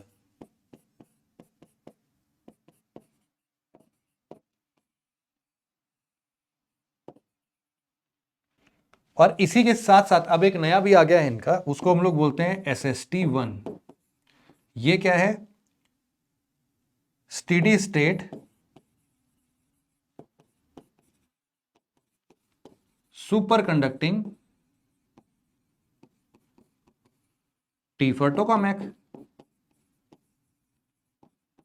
ठीक, ये इंडिया की तरफ से भी पहल है, तो इसलिए टेंशन मत लो, अपने यहाँ पर भी कुछ ना कुछ रिसर्च वगैरह हो रहा है। जो ये IPR है यही एक्चुअल में टोकामैक बनाने का या फिर जो भी फ्यूजन से रिलेटेड रिसर्च है वो कौन करता है? IPR, institute of plasma research करता है। ठीक है, फंडा इतना क्लियर हो गया एप्लीकेशन के नाम पर, जिसमें हम लोग क्या बात कर रहे हैं? फ्यूजन रिएक्शन की बात कर रहे हैं। इसका अगला एप्लीकेशन की बात कर लेते हैं। वो क्या हो सकता है? वो भाई हो जाएगा अपना, मान लो मेडिकल हो जाएगा। मेडिकल रिसर्च में काम आएगा या फिर मेडिकल फील्ड में क्या काम आ रहा है? मेडिकल फील्ड में पहला आप ऐसे लिख लो, सिंपल सिंपल से लिखते चलो, इमेजिंग के लिए काम आएगा भाई। जैसे एक्सरेज वगैरह होते हैं उसी तरीके से हम लोग न्यूक्लियर रिएक्शंस से जो रेडिएशंस निकलते हैं उन रेडिएशन का इस्तेमाल करके इमेजिंग के कुछ काम कर सकते हैं। सिमिलरली इनका काम होता है थेरेपीज देने में। थेरेपी का क्या मतलब है? बहुत बार हम लोग इन्हीं रेडिएशंस का यूज करके कैंसर के लिए हम लोग कैंसर सेल्स को मारने का काम करते हैं। तो कैंसर के लिए कुछ थेरेपीज हम लोग इस्तेमाल में ला सकते हैं। सिमिलरली अभी हम लोग क्या कर रहे हैं ना कि हम लोग को अगर कहीं का भी कुछ भी एक पोर्शन मेजर करना है। पोर्शन मेजर करने का क्या मतलब है कि आखिरकार वहां पर क्या प्रेजेंट है, उतने अंदर तक हम लोग कुछ पहुंच नहीं पा रहे हैं और किसी एक टाइप ऑफ फ्लो को हमें देखना है। तो उस केस में हम लोग क्या कर सकते हैं कि हम लोग ना अपने ब्लड में बहुत ही माइन्यूट अमाउंट का हम लोग ऐसे ही रेडियो आइसोटोप डाल देते हैं। ये रेडियो आइसोटोप क्या करता है? जहां पर भी जाता है वहां पर एक अलग तरीके से एक पर्टिकुलर लाइट के सामने ग्लो करता है। तो हम लोग जहां जहां पर वो ग्लो वाला मटेरियल इधर उधर होता है उसको हम लोग ट्रैक कर सकते हैं। मान लो हमारे इंटेस्टाइनल ट्रैक्ट में है कुछ, तो वहां से कुछ भी गुजर रहा होगा तो उसकी भी हम लोग इमेजिंग कर सकते हैं। तो इस तरीके से ब्लड का मूवमेंट जहां जहां हो रहा है उसको हम लोग एग्जैक्टली पता लगा सकते हैं कि अच्छा ये वाला मटेरियल यहां पहुंच गया, मतलब कि पैसेज ये है, पाथ ये है। तो उन सब चीजों को भी आइडेंटिफाई करने में हम लोग सिमिलर रेडियो आइसोटोप या फिर ऐसे कुछ न्यूक्लियर साइंस का इस्तेमाल कर सकते हैं, ऐसा बोल सकते हो आप लोग। तो इसीलिए इसको लिख देता हूं मैं यहां पर कि भाई कार्डियोलॉजी की बात हो या फिर ऐसे तरीके से ब्रेन में भी ऐसी मैपिंग करने की बात हो तो इसमें न्यूरोलॉजी भी आ जाएगा। उन सब जगहों पर इसको इस्तेमाल में ला सकते हैं। सिमिलरली दूसरा एक बार देख लेते हैं, ऐसे मेडिकल फील्ड हो गया। अब इसी के साथ साथ जैसे मान लो आप किस में देख लें, एग्रीकल्चर में देख लो। एग्रीकल्चर के फील्ड में हम लोग ना इस रेडिएशंस वगैरह से हम लोग क्या कर सकते हैं? म्यूटेशन कर सकते हैं। और म्यूटेशन के नाम पर आप लोग को वही अपना बायोलॉजी वाला याद करो, बायोटेक्नोलॉजी वाला। क्या क्या चेंज कर सकते थे हम लोग? पेस्ट कंट्रोल बना सकते हैं, किसी भी एग्रीकल्चर प्रोडक्ट की शेल्फ लाइफ इंक्रीज कर सकते हैं। इवन हम लोग क्या कर सकते हैं? सॉइल मॉइस्चर को भी कंट्रोल कर सकते हैं।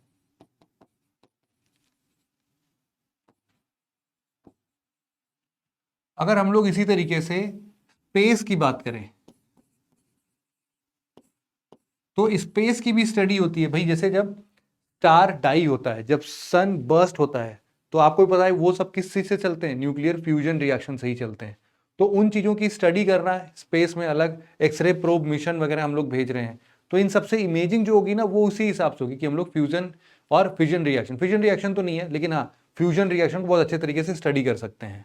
तो ये इसी तरीके से यहां पर एक और स्पेस में आप सोचो कि हम लोग अभी कोई फ्यूल इस्तेमाल कर रहे हैं प्रोपल्शन मैकेनिज्म के लिए, उसी फ्यूल को हम लोग मान लो न्यूक्लियर फ्यूल बना दिया तो प्रोपल्शन मैकेनिज्म में यूज कर सकते हो इसको आप लोग।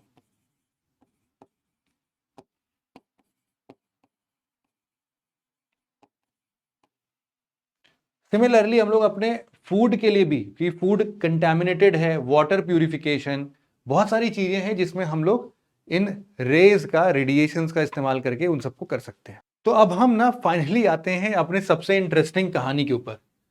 ये कहानी है इंडिया के न्यूक्लियर जर्नी के बारे में, कैसे डेवलप हुआ। तो इसकी कहानी शुरू करते हैं भाई हम लोगों ने टॉपिक में क्या लिखा था वैसे, सॉरी कहाँ चला गया ये, हाँ हम लोगों ने लिखा था emerging nuclear power journey, India की जर्नी, ठीक है। हम लोग लिखते हैं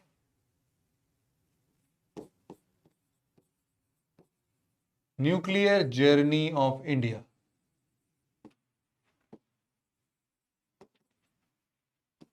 कहानी सुनते जाना, सब कुछ याद आता जाएगा। इस पूरे को ना मैं 4 फेज में डिवाइड करूंगा। सबसे पहले हम लोग बात करते हैं अपने फेज 1 की। ये फेज 1 ये लगभग 1947 से लेके 74 तक का पीरियड है, ठीक है। और इस पीरियड को हम लोग बोल सकते हैं ये एक ऐसा दौर है जहां पर इंडिया परेशान है।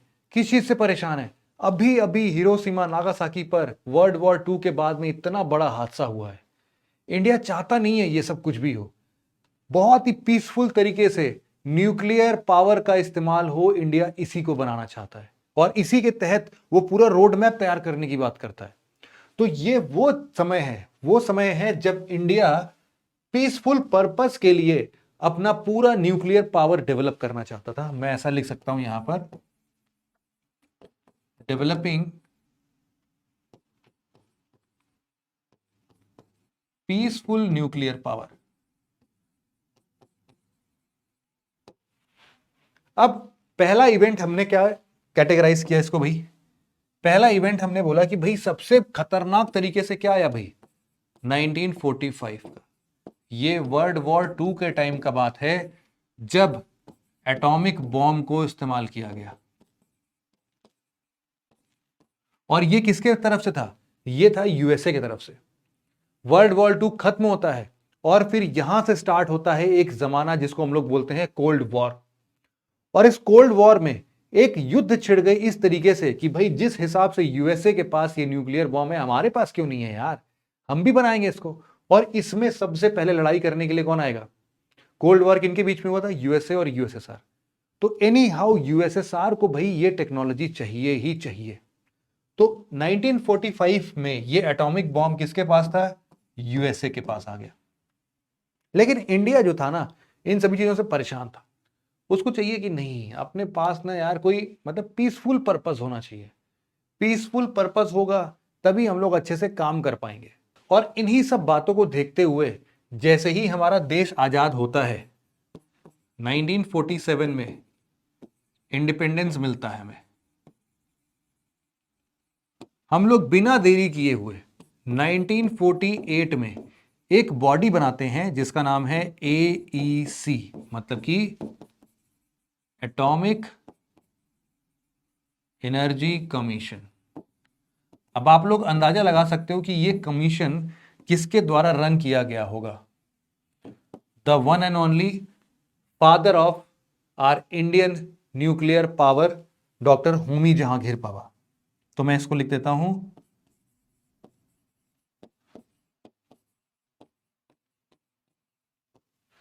ये थे चेयरपर्सन। और सिमिलरली इनको पूरा जिम्मा दिया गया कि भाई इस कमीशन के अंतर्गत ना आप पूरा एक रोड मैप तैयार कीजिए इंडिया का क्या होने वाला है। अगेन पीसफुल पर्पस ही होना चाहिए। और इसके बाद 1954 में एक और डिपार्टमेंट बनता है जिसका कि आप लोग नाम जानते हैं, अभी भी है, department of atomic energy, DAE, department of atomic energy. इसको कौन चेयर कर रहा था? उस टाइम के प्राइम मिनिस्टर साहब जवाहरलाल नेहरू जी। और आपको पता है कि उस टाइम पर जवाहरलाल नेहरू जी को भाई बुलाने की हिम्मत दो ही लोग के पास थी। एक थे हमारे होमी जहांगीर बाबा और दूसरा आपको कमेंट सेक्शन में बताना है, थोड़ा नेट वेट सर्च करो, ऐसी कहानी इंटरेस्टिंग सी मिल जाएगी। नेहरू भाई बुलाते थे ये, नेहरू भाई एक और लोग बुला सकते थे। तो होमी जहांगीर बाबा ने नेहरू भाई के साथ मिलकर कुछ बढ़िया एक प्लान बनाने की कोशिश की। इस प्लान के अंतर्गत सबसे पहले 1956 में लाइट वाटर रिएक्टर सबसे पहले बनाया। तो 1956 में हम लोगों ने पहला लाइट वाटर रिएक्टर बनाया। इसका नाम पता है क्या है आप लोग को? इसका नाम रखा गया अप्सरा। और इसी के साथ साथ 1956 के बाद हम लोगों ने 1960 में भी एक और रिएक्टर बनाया जिसका नाम था साइरस। तो 1960 यहां पर लिखता हूं, 1960s में एक और हैवी वाटर रिएक्टर बनाया गया, इसका नाम था साइरस। ये सब मस्त चल रहा था। इन द मिड क्या हुआ, 1957 में एक, अब होमी जहांगीर बाबा का क्या हिसाब किताब था कि भाई जब जिस हिसाब से उनको एसी का चेयरमैन बनाया गया ना, तो एसी के चेयरमैन के साथ साथ वो अपने इंटरनेशनल कोऑपरेशन पर भी बहुत ज्यादा ध्यान देने लगे। उनका उठना बैठना यूएसए, कनाडा, यूके, जो भी बड़े बड़े उस टाइम के नेशन थे उनके साथ होने लगा। तो इसीलिए उनको और भी फॉरेन जब भी कुछ ऐसी मीटिंग होती तो उनको बुलाया जाने लगा। यहां से इंडिया का रिप्रेजेंटेशन बढ़ा और एक बॉडी आती है अपने पास जिसका नाम था, बॉडी मतलब डेड बॉडी नहीं, एक ऑर्गेनाइजेशन आता है अपना जिसका नाम था 1957 में IAEA। लिखता हूं मैं इसको, 1957 की बात है, एक बॉडी का गठन होता है जिसको हम लोग बोल रहे हैं IAEA। अभी भी है ये, बिल्कुल है। क्या है ये? International atomic energy agency. और इंडिया इसका मेंबर उसी टाइम से है। ये जो बॉडी बनी थी ना, ये एक्चुअल में एक इंटर गवर्नमेंटल कोऑपरेशन के लिए बनी थी। जितने भी ऐसे दूसरे दूसरे देश के सरकारें हैं वो एक साथ मिलेंगी और अपना टेक्निकल कोऑपरेशन के साथ में हम लोग न्यूक्लियर पावर को पीसफुली यूज करना चाहते थे। तो इसीलिए हम लोग इसको लिख सकते हैं, ये क्या है भाई, ये एक प्रकार का इंटर गवर्नमेंटल फोरम है for technological and scientific cooperation.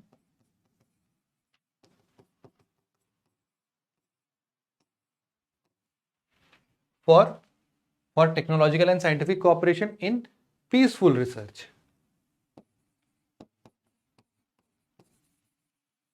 In peaceful use of nuclear power. ये एक्चुअल में ना यूएन के अंदर में ही बना था और मतलब अभी तक ये यूनाइटेड नेशन जनरल असेंबली और यूएनएससी ये दोनों को रिपोर्ट करता है। ठीक है, तो इसको लिख दीजिए, यूएन का पार्ट है भाई ये, इसीलिए ये रिपोर्ट करता है किसको किसको, UNGA United nation general assembly और यूएनएससी को भी करता है। ठीक, हेडक्वार्टर की बात की जाए तो हेडक्वार्टर वैसे वियना में है, अगर आपको लिखना है तो। वियना कहां पर है? ऑस्ट्रिया में है। फिर जब ये बना तो इंडिया ने तुरंत साइन कर लिया और इनफैक्ट अभी तक इंडिया 2009 में भी आईएईए ने कुछ परमिशंस दिए थे, बाद में भी बताऊंगा आपको 2009 की कहानी जब पहुंचेगी वहां तक। तो हमेशा से ना इंडिया इसका सपोर्टर रहा है। क्यों? क्योंकि पीसफुल यूज है और इंडिया का जो पूरा थॉट है वो सिर्फ और सिर्फ एक ही तरफ इशारा कर रहा था अभी कि भाई पीसफुल यूज होना चाहिए, भाई ये सब तामझाम इतने लोग की डेथ हो गई, कितने पीढ़ियों तक परेशान हो गए, नहीं करना है। तो ये तो दौर था अपना 1957 तक का। फिर इसी के साथ साथ ना 1963 में पीटीबीटी आया। क्या बोल रहा हूं मैं?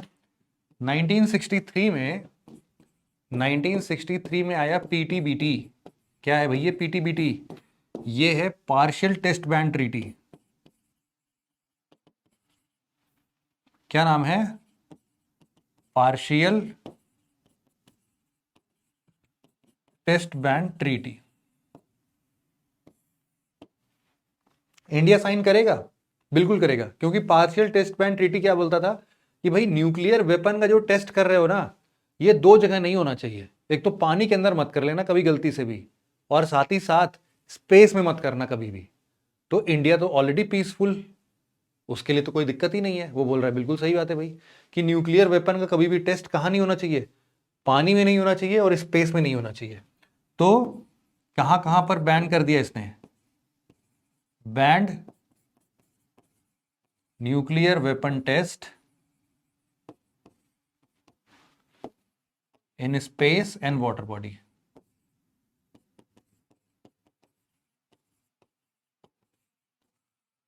जहां पर इंडिया को कभी डिस्क्रिमिनेटरी नजर से नहीं देखा जाएगा, इंडिया हमेशा उस पर साइन करेगा, है ना। तो इसमें आप आराम से लिखो कि इंडिया क्या है, सिग्नेटरी है इसका,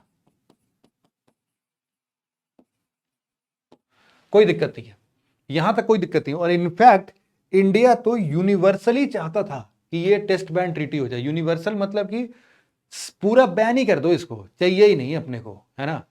लेकिन 1963 के बाद एक समय ऐसा आता है जब चीजें थोड़ी थोड़ी बदलनी शुरू हो गई। और ऐसा मैं क्यों बोल रहा हूं? क्योंकि आप सबको पता होगा भाई कि 1962 में क्या हुआ इंडिया के साथ। 1962 में क्या हुआ था? Indo China war.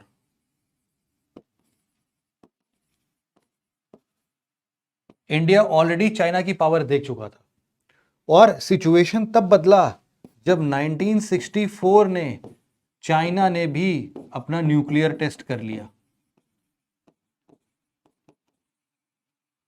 अब चाइना के पास भी न्यूक्लियर पावर था, न्यूक्लियर वेपन था। अब सोचो कि एक ऐसा टाइम जहां पर चाइना से ऑलरेडी लड़ाई हो चुकी है, आपका मुल्क देश ऑलरेडी न्यूक्लियर वेपन लेके बैठा है, आपको डर नहीं लगेगा? कभी भी थोड़ी सी भी भूल चूक हुई, अगर उसने न्यूक्लियर वेपन छोड़ दिया, आप करोगे क्या? तो अल्टीमेटली आपको कहीं ना कहीं ऐसा फील नहीं हो रहा है कि यार अब तो अपने को भी चाहिए कम से कम। 1965 में लाल बहादुर शास्त्री इसके फेवर में नहीं थे कभी भी, लेकिन जब 1964 का ये टेस्ट हुआ ना चाइना के अंदर में, तब उनके दिमाग में भी आया कि नहीं यार, अपने को भी बनाना पड़ेगा ऐसा। तो उन्होंने तुरंत ही टीम को आदेश दिया कि नहीं, न्यूक्लियर वेपन का टेस्ट हमें भी करना है भाई, करिए। 6 महीने का टाइम दिया। हालांकि उस टाइम पर ऐसा कुछ कंडक्ट नहीं कर पाए। ऐसा होता इससे पहले 1965 में इंडिया पाकिस्तान की वॉर एक बार वापस से हो गई।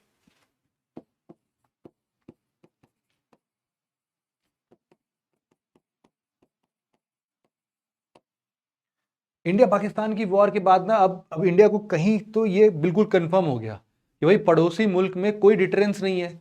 कोई भी हमला कर रहा है तो इसका सीधा सीधा मतलब है कि हमें यहां पर कुछ ना कुछ एक डिटरेंस के तौर पर ही सही, लेकिन हमें बनाना चाहिए न्यूक्लियर वेपन। मतलब एक थॉट जो अभी तक पीसफुल साइड था, वो अपने देशवासियों को प्रोटेक्ट करने के लिए, सामने डिटरेंस पैदा करने के लिए, मतलब कोई डिस्ट्रक्शन नहीं करना है, लेकिन एटलीस्ट यार अपने पास होना चाहिए। ये होएगा ना तो ये लोग जो अभी मुंह उठा के हमला कर देना, कम से कम करेंगे नहीं। और इंडिया को ना पूरा भरोसा कब हुआ? क्योंकि 1968 में आता है NPT, non proliferation treaty, nuclear non proliferation treaty. क्या बोलता है ये? 1968 में आता है NPT, nuclear non proliferation treaty. बहुत ही डिस्क्रिमिनेटरी नेचर का था, इंडिया को बिल्कुल पसंद नहीं आया ये। बोले क्या फालतू की बातें कर रहे हो आप लोग। ये बोल रहे हैं कि भाई देखो 1967 तक जितने देशों के पास में nuclear weapon already tested format में है, उनको हम लोग आज से न्यूक्लियर नेशंस बुलाएंगे, और जिनके पास नहीं है उनको हम लोग नॉन न्यूक्लियर वेपन नेशन बनाएंगे। तो उस टाइम तक देखा गया कितने लोगों के पास, कितने लोगों ने टेस्ट कर लिया था। इन्होंने बोला कि भाई एक डेडलाइन देते हैं 1967 का। इस 1967 के पहले जिन्होंने भी न्यूक्लियर वेपन बना लिया है, यहां पर लिखते हैं ऑलरेडी टेस्टेड, ऐसे न्यूक्लियर वेपन बनाने वाले स्टेट को हम लोग क्या नाम देंगे? हम लोग देंगे नाम न्यूक्लियर वेपन स्टेट।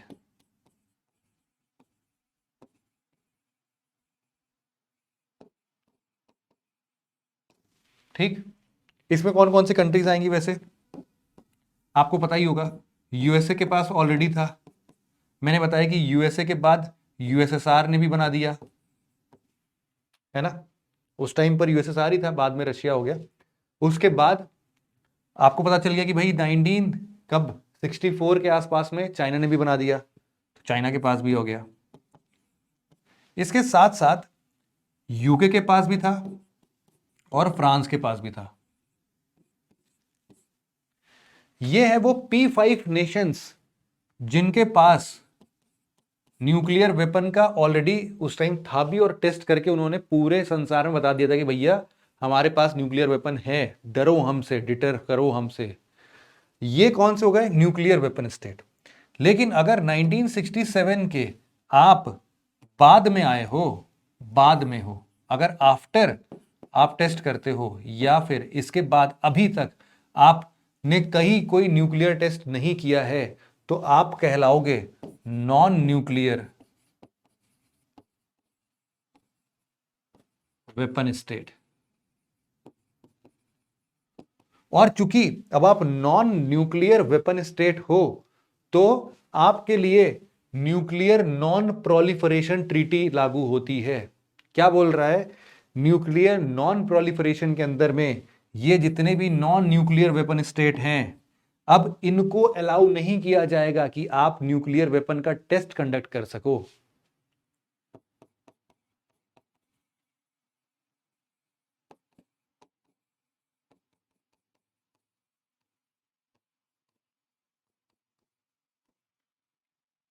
इंडिया को ना, अगर ये हिस्सा सबके ऊपर लागू होता तो इंडिया को कोई टेंशन नहीं था, इंडिया इसको साइन कर चुका होता।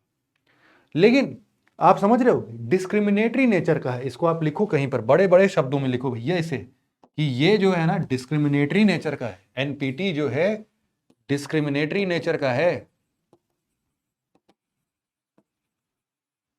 और इसीलिए इंडिया ने साइन नहीं किया है इसको।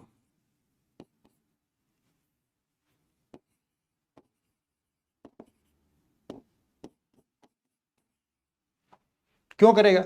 उसकी इज्जत ही नहीं है इसमें। इजराइल, इंडिया, पाकिस्तान, ऐसे जितने देश होंगे, किसी को भी, सबको नॉन न्यूक्लियर वेपन स्टेट के अंदर में डाल दिया है, एनपीटी के अंदर में। तो अब ये बात तय हो गई उस टाइम पर, लेकिन इसको साइन वाइन करा के उधर उन लोगों ने अपना हटा दिया। इंडिया ने नहीं साइन किया तो नहीं साइन किया, बात सिंपल सी है। प्रॉब्लम आती है जब एक और हादसा होता है हमारे पास, और उसको हम लोग बोलते हैं 1971 का Bangladesh liberation war.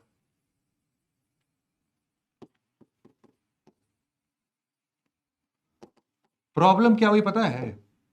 Bangladesh liberation war में उस टाइम पर इंडिया ने देखा, उस टाइम पर हमारी प्रेसिडेंट थी श्रीमती इंदिरा गांधी, और उन्होंने ये देखा कि यार ये यूएसए किसकी साइड ले रहा है? चाइना की साइड ले रहा है, पाकिस्तान की साइड ले रहा है। हमें अगर असिस्टेंस चाहिए ना, तो ना यूएसए कभी समर्थन देगा, ना यूएसएसआर कभी समर्थन देगा। बिल्कुल एकदम से हमारे पक्ष में आके ये लोग कभी लड़ाई करने नहीं आएंगे। It is their necessity.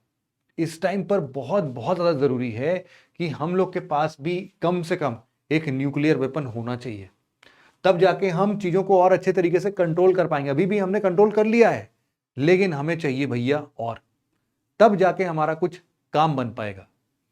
और इसीलिए इंडिया का यहां से दूसरा फेज स्टार्ट होता है।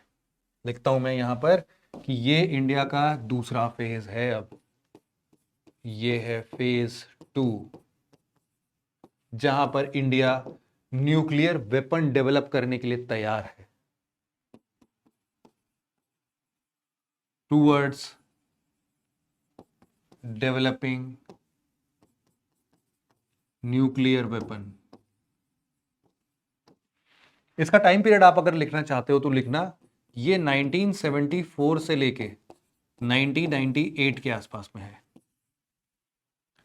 अब हमारे पास दौर क्या चल रहा था? दौर था लगभग लगभग 1970s का, जब हमारे देश में इस बारे में चर्चा होना शुरू हो चुकी थी कि भाई हमें न्यूक्लियर वेपन बनाना चाहिए या नहीं बनाना चाहिए। और इसी के आधार पर पूरे के पूरे जो लर्नेड पर्सन थे, जो पढ़े लिखे लोग थे, जो कि डिसीजन मेकर्स थे, वो दो टुकड़ों में बट गए। कौन कौन से? एक बट गए, इनको हम लोग बोलते हैं हॉक, और एक को हम लोग बोलते हैं डव। साबुन नहाने वाला नहीं, Dove. Dove, they are the supporter of piece.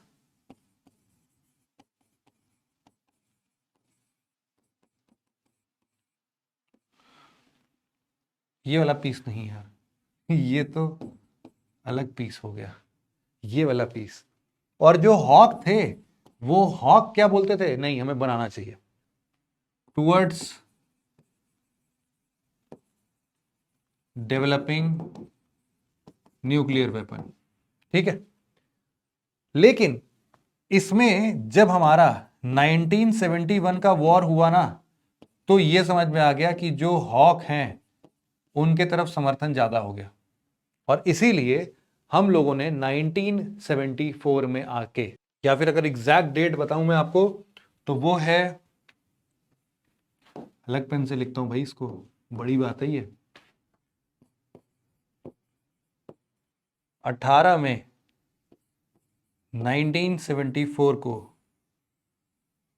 बड़े ही हर्षोल्लास के साथ हमारी उस टाइम की प्राइम मिनिस्टर इंदिरा गांधी ने पेपर में पब्लिश कराया कि द बुद्धा इज स्माइलिंग। मतलब क्या था कि हम लोगों ने ऑलरेडी हमारे पोखरण 1 टेस्ट कंडक्ट कर लिया था, और इस पूरे मिशन का नाम था स्माइलिंग बुद्धा। ये एक सिंपल जेस्चर था पूरे विश्व के लिए कि भाई तुम एनपीटी निकालना चाहते हो, एनपीटी निकाल लो, जो करना चाहते हो कर लो, लेकिन अगर डिस्क्रिमिनेशन रखोगे कि भाई तुम तो डेवलपिंग हो, तुम तो नॉन न्यूक्लियर वेपन स्टेट हो, तुमको नहीं करने देंगे ये सब, इंडिया नहीं झुकने वाला है उस पर। और इंडिया ने क्या किया? सबके खिलाफ जाते हुए, उस टाइम आप सोचो कि इंडिया की पोजीशन बहुत अच्छी नहीं थी, 1974 की बात हो रही है, रिस्क था उस टाइम पर, खाने पीने की किल्लत, और भी बहुत सारे एग्रीकल्चरल जोन में कुछ कुछ इश्यूज और भी चल रहे थे, लेकिन उस टाइम पर पोखरण टेस्ट कराया गया, पहला पोखरण टेस्ट। और ये इतना इतना डिस्क्रीट था, मतलब किसी को पता ही नहीं था। इवन जो हमारे आर्मी पर्सनल थे, जो आर्मी चीफ थे, उन लोग को भी इसके बारे में कुछ नहीं पता था, कैबिनेट को नहीं पता था, किसी को नहीं पता था। सीधे बस इंदिरा गांधी के साथ साथ ऐसे टोटल मिला के 60-70 लोग थे जिनको कि इसके बारे में पूरा काम सौंपा गया, और उन लोगों ने बखूबी इसको निभाया।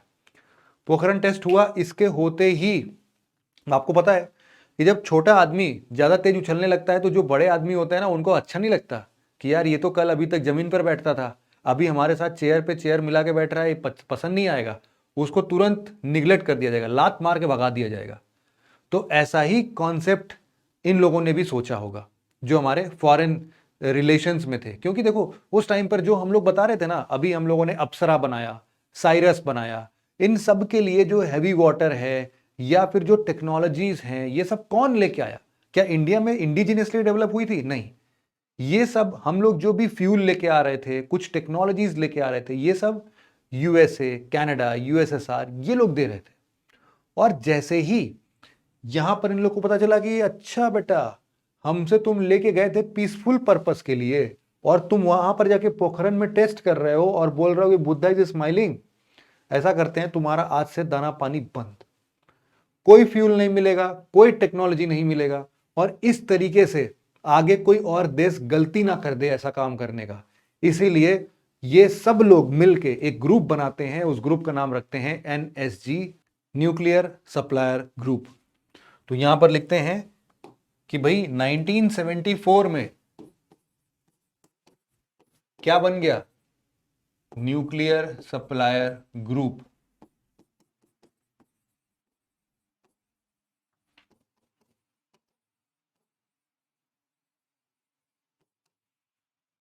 न्यूक्लियर सप्लायर ग्रुप एक ऐसे नेशन का गठन था जिनके पास ऑलरेडी न्यूक्लियर वेपन्स थे और जो इस बात का समर्थन करते थे कि ऐसे नेशंस को जो कि एनपीटी की सिग्नेटरी नहीं है उनको हम लोग कोई भी टेक्नोलॉजी ट्रांसफर या फिर फ्यूल ट्रांसफर नहीं करेंगे। मतलब कि इसका क्या कहना था कि जो एनपीटी के अंदर में नॉन न्यूक्लियर वेपन स्टेट है, एनपीटी के अंदर में जो लोग नॉन न्यूक्लियर वेपन स्टेट हैं उन लोगों को आज से हम लोग का जो न्यूक्लियर फ्यूल एंड कोई भी तरीके का टेक्नोलॉजी है उसको हम लोग नहीं देंगे, बंद नहीं जाएगा। क्योंकि अगर इन लोग को दिया तो ये पोखरण टेस्ट जैसा कुछ ना कुछ कंडक्ट कर लेंगे, नहीं देंगे, बात खत्म। एनएसजी की बात वही है, इंडिया कभी माना नहीं क्योंकि एनपीटी का साइन हुआ नहीं है।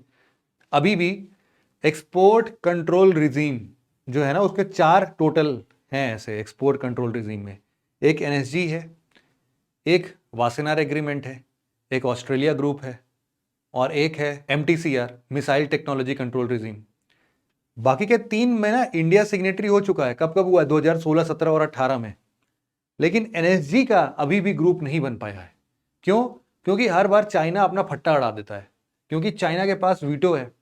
तो वो क्या कहता है कि नहीं, अगर एनएसजी पर साइन चाहिए भैया तो पहले तुम एनपीटी साइन करो। और इंडिया बोलता है काहे का एनपीटी भैया, तुम डिस्क्रिमिनेटरी नेचर में कोई भी लॉ लाओगे हम साइन कर देंगे। तो एनपीटी जाए तेल लेने, और एनएसजी जो है ना उस पर भी हम साइन नहीं कर रहे हैं। कभी कराना होगा तो देख लेंगे, नहीं तो बाकी के 3 तो हमने ऑलरेडी कर ही दिया है। और इसके लिए कहां तक कैसे पहुंचे उस पर बताता हूं मैं आप। यहां पर इंडिया ने ना पहले भी बोला था कि भाई ये जो पूरा अपना टेस्ट है ये है अपना पीसफुल न्यूक्लियर एक्सप्लोजन, PNE।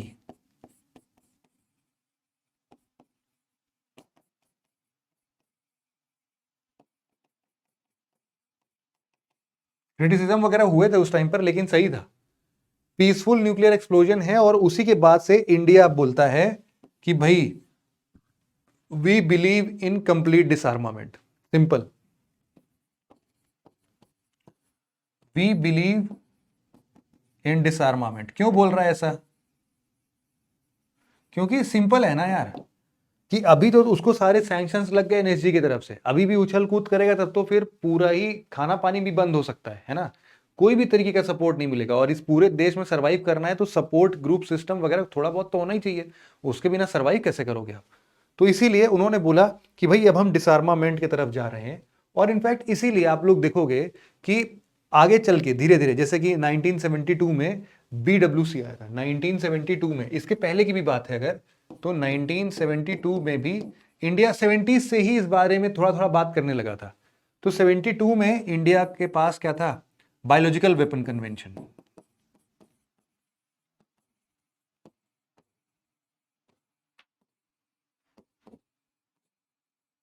तो इंडिया ने बोला कि भाई ये डिस्क्रिमिनेटरी नेचर का नहीं है, बायोलॉजिकल वेपन का इस्तेमाल नहीं होना चाहिए यार, नहीं होना चाहिए, सही है, साइन कर दो।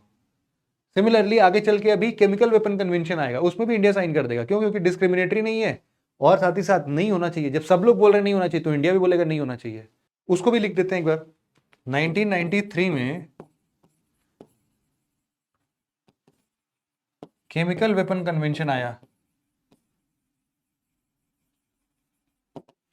इंडिया इस पे भी साइन कर दिया। इंडिया अभी भी चाहता था कि यार यूनिवर्सल नॉन प्रोलिफरेशन कर दो आप, न्यूक्लियर नॉन प्रोलिफरेशन होना चाहिए, है ना, लेकिन यूनिवर्सल होना चाहिए, फिर सबको खत्म कर दो। और इन सब की बातें कर ही रहा था, तब एक और झटका लगता है। एक और झटका क्या लगा कि अभी तक तो पार्शियल टेस्ट बैन ट्रीटी थी, 63 में हुआ था, 1963 में पार्शियल टेस्ट बैन ट्रीटी थी जिसको इंडिया ने साइन किया था। उसमें क्या बोला था कि भैया तुम बस स्पेस में कोई धमाका नहीं करोगे, पानी के अंदर धमाका नहीं करोगे। अब यहां पर 1996 में जहां पर इंडिया एक तरफ अरमान लगाए बैठा है कि भाई यूनिवर्सली नॉन प्रोलिफरेट करेंगे। क्यों? क्योंकि भाई अभी अभी तो कोल्ड वॉर खत्म हुआ है, अभी अभी तो यूएसए का एक छत्र राज बना है, यूएसएसआर डिसइंटीग्रेट हुआ है। तो वैसे ही बहुत सारे केओस हैं इस पूरे समाज में। जो अभी तक बाइलेटरल नेशन चल रहा था अब यूनिलेटरल पूरा नेशन हो चुका है, यूनिलेटरल वर्ल्ड हो चुका है। तो उस जगह पर किसका सपोर्ट किसको मिल रहा है वो बहुत बड़ी बात है। और 1996 में आता है CTBT, इसको बोलते हैं कंप्लीट टेस्ट बैन ट्रीटी।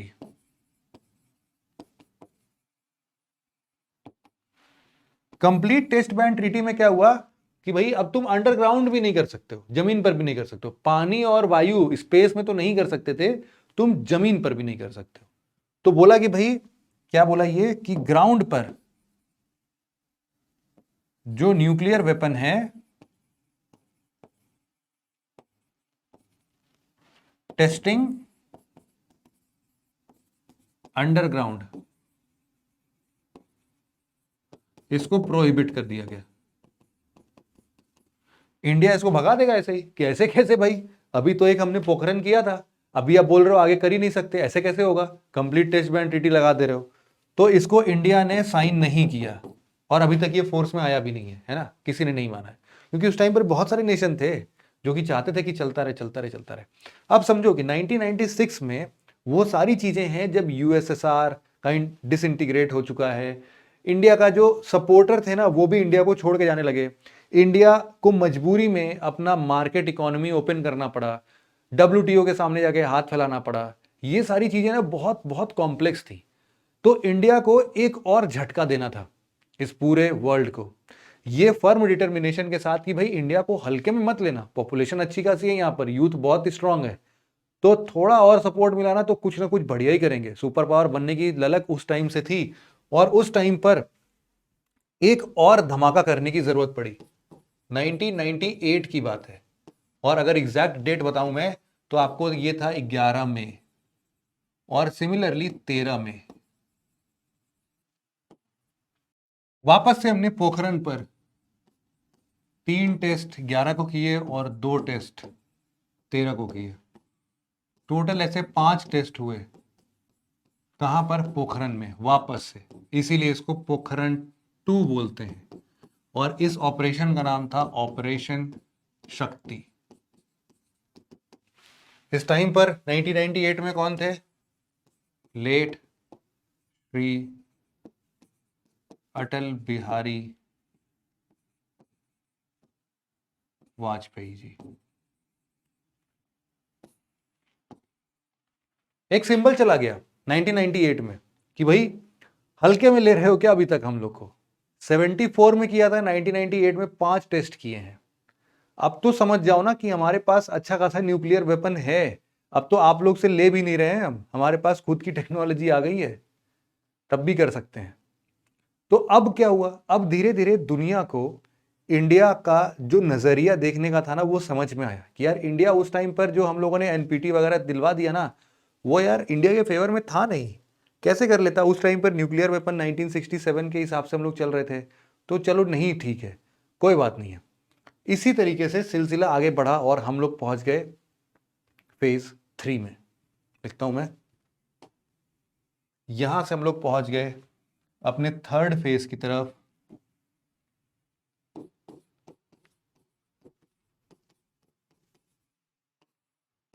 इसमें इंडिया को हम लोग देखेंगे इंडिया एज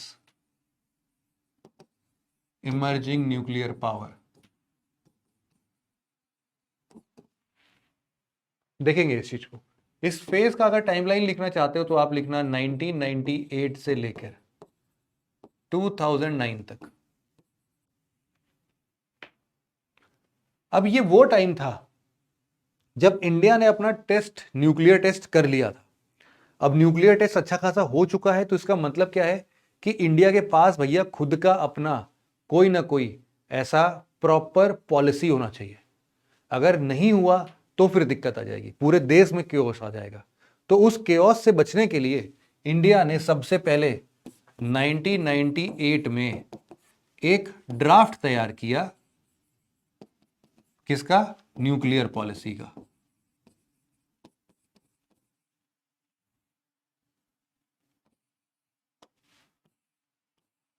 और इसी को 4 जनवरी 2003 को पब्लिक को सौंप दिया गया, इसी ड्राफ्ट के बेसिस पर ही। अब ये जो नेशनल पॉलिसी न्यूक्लियर पॉलिसी है हमारी वो क्या कहती है उसको समझना बहुत जरूरी है। इसका सबसे पहला मुद्दा क्या है? Credible minimum deterrence. क्या मतलब है इसका? मतलब कि हमारे पास ना न्यूक्लियर वेपन ऐसा नहीं है कि हम लोग इफरात लेके आ जाएंगे, एकदम पूरा भर डालेंगे, नहीं। हम ना केवल उतना क्रेडिबल मिनिमम क्वांटिटी रखेंगे जिससे कि सामने वाला ना डरे हमसे। एटलीस्ट हमारे ऊपर न्यूक्लियर अटैक करने से पहले सोचे कि यार इनके पास भी है इतना सारा, ये भी अटैक करेंगे तो हम भी पूरा ही निपट ही जाएंगे, तो इसीलिए थोड़ा सा रुकते हैं, नहीं करते हैं। और इसी के साथ साथ इंडिया ने बहुत ही क्लियरली इस चीज को मेंशन किया कि भैया हमारा कोई फर्स्ट यूज पॉलिसी नहीं है, नो फर्स्ट यूज पॉलिसी। इसका क्या मतलब है कि अगर कोई नेशन के साथ हमारा कभी भी फ्यूचर में झगड़ा होता है, अगर हमारे ऊपर आएगा तो हम कभी भी पहली या फिर हम कभी भी इस बात की पहलवी नहीं करेंगे कि हमने सीधे उसके ऊपर न्यूक्लियर मिसाइल दाग दी या फिर न्यूक्लियर वेपन दाग दिया, नहीं करेंगे। हम लोग हमेशा नो फर्स्ट यूज की पॉलिसी। लेकिन अगर सामने वाले ने कर दिया तब फिर हम शांत नहीं रहेंगे, ईंट का जवाब पत्थर से मिलेगा फिर, है ना। तो वो है हमारे लिए नो फर्स्ट यूज पॉलिसी कि सामने वाला नेशन अगर न्यूक्लियर वेपन का इस्तेमाल करता है तो हम नहीं चुकने वाले, फिर तो हम भी मचाएंगे। फिर तीसरे नंबर पर कि जिसके पास न्यूक्लियर वेपन नहीं है उसको परेशान नहीं करेंगे। मतलब कि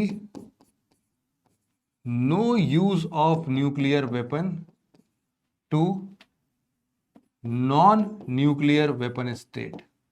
जिसके पास नहीं है उसके ऊपर हम कभी भी न्यूक्लियर वेपन का इस्तेमाल ही नहीं करेंगे। इसके बाद चौथे नंबर पर एक बात बोली गई कि देखो सामने वाला अगर न्यूक्लियर वेपन चलाए और तभी हम ऐसा न्यूक्लियर वेपन से अटैक करें, जरूरी नहीं है। लेकिन अगर आपने हमारे ऊपर कुछ खतरनाक बायोलॉजिकल वेपन या फिर केमिकल वेपन चलाया तो हम लोग न्यूक्लियर वेपन से रिटेलिएट कर सकते हैं।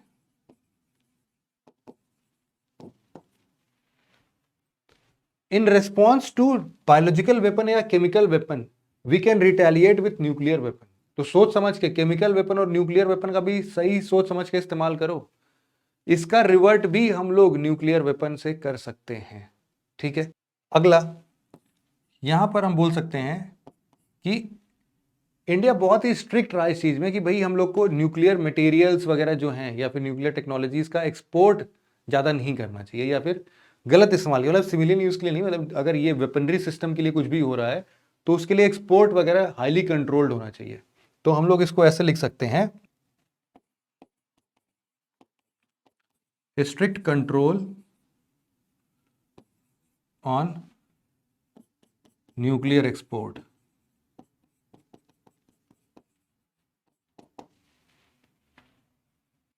और फाइनली इंडिया ने इस बात को भी समझा दिया कि भैया हम लोगों ने टेस्ट वगैरह भले कर लिया है लेकिन अभी भी हम लोग स्ट्रॉन्ग सपोर्टर हैं किसके? न्यूक्लियर फ्री वर्ल्ड के, न्यूक्लियर वेपन फ्री वर्ल्ड के।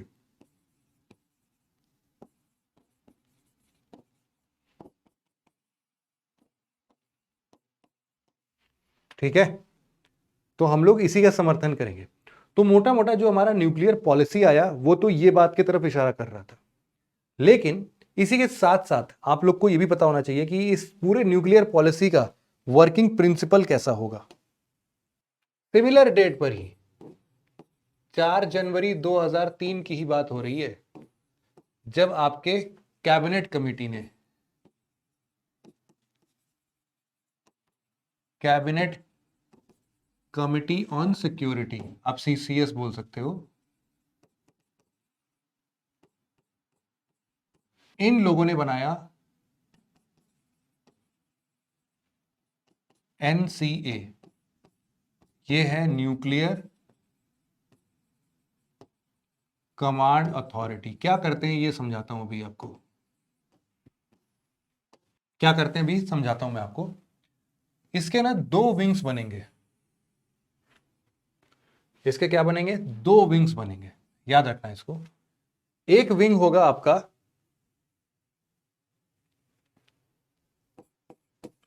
पॉलिटिकल और जो दूसरा होगा वो होगा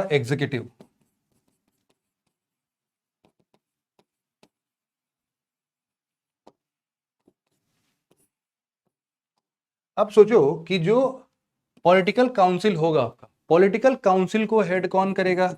प्राइम मिनिस्टर।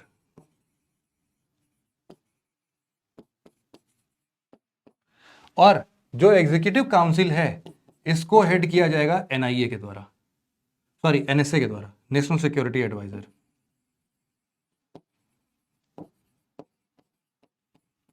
जैसे कि अजीत डोभाल है ना।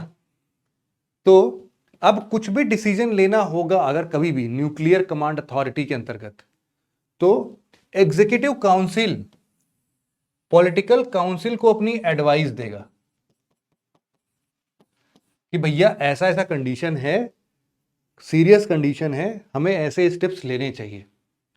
तो पॉलिटिकल काउंसिल जो कि प्राइम मिनिस्टर द्वारा हेड किया जाता है, वो इनकी एडवाइस को सुनते हुए उसको इंप्लीमेंट करने के लिए आगे फॉरवर्ड करेंगे।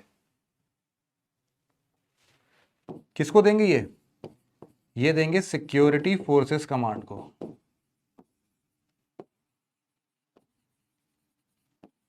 ये लोग क्या काम करते हैं? टू एक्ट, जो एडवाइस उधर से मिली है ना उस पर एक्ट करने के लिए सिक्योरिटी फोर्सेस कमांड पर जाता है। और ये सिक्योरिटी फोर्सेस कमांड कौन है? ये होंगे अपने वही जिसको आप लोग कमांडर इन चीफ बोल सकते हो।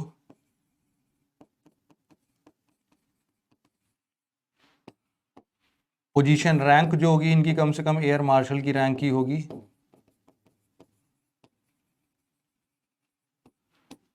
ये एक्चुअल में इसको इस एडवाइस पर एक्ट करेंगे, ठीक है।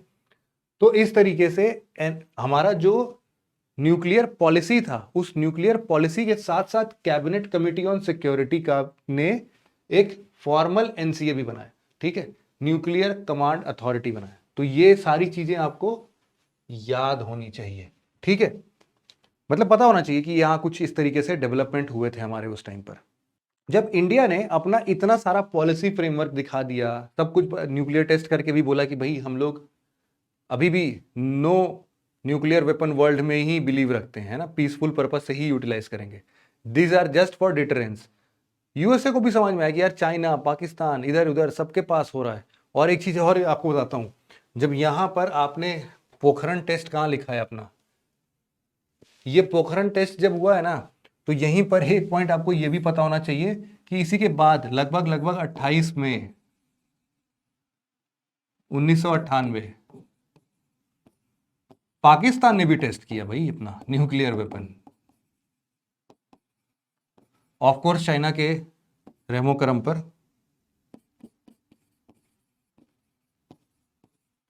बस ये दिखाना चाह रहा था कि भैया हमारे पास भी है, देख लो।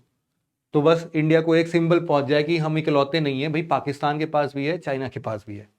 तो अब सिचुएशन वही देख लो। अब आप इस तरीके से जब चल रहा है, और यहां पर एक बात सिंपल समझ में आएगा, सबको समझ में आएगा इनफैक्ट, कि इंडिया जो है ना अच्छा प्रोग्रेस कर रहा है। उसके पास न्यूक्लियर वेपन इंडिजीनियसली डेवलप कर लिया, उसने कई सारे टेस्ट कर लिए, पूरी पॉलिसी बना दी है, कौन कैसे कब एडवाइस करेगा, स्टेप बाय स्टेप सारी चीजें बिल्कुल बढ़िया से बना दी है। लोगों में ना कहीं कॉन्फिडेंस आने लगा कि यार नहीं, इंडिया का अपना जो पोजीशन है वो कहीं ना कहीं सही है। और इसी से कहीं ना कहीं हमारा जो इंडो यूएस रिलेशन था, किसमें? न्यूक्लियर की फील्ड में, इट बिगेन इंप्रूविंग। इन्होंने ना इंप्रूवमेंट स्टार्ट कर दिया अपना, ऐसा लिखता हूं कि स्टार्ट इंप्रूविंग।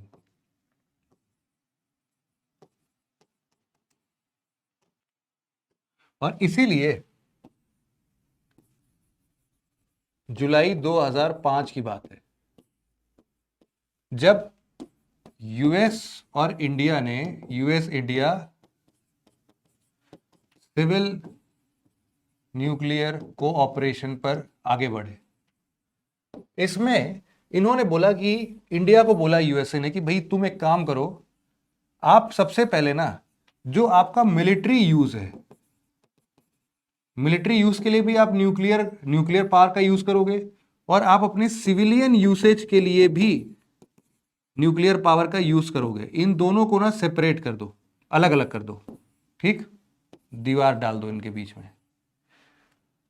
अब ये जो सिविलियन यूसेज के लिए अगर अब आपको हेल्प चाहिए ना, पहले तो अलग अलग कर दो, मिक्सअप कभी भी नहीं होना चाहिए फ्यूचर में। इंडिया ने बोला ठीक है नहीं करेंगे।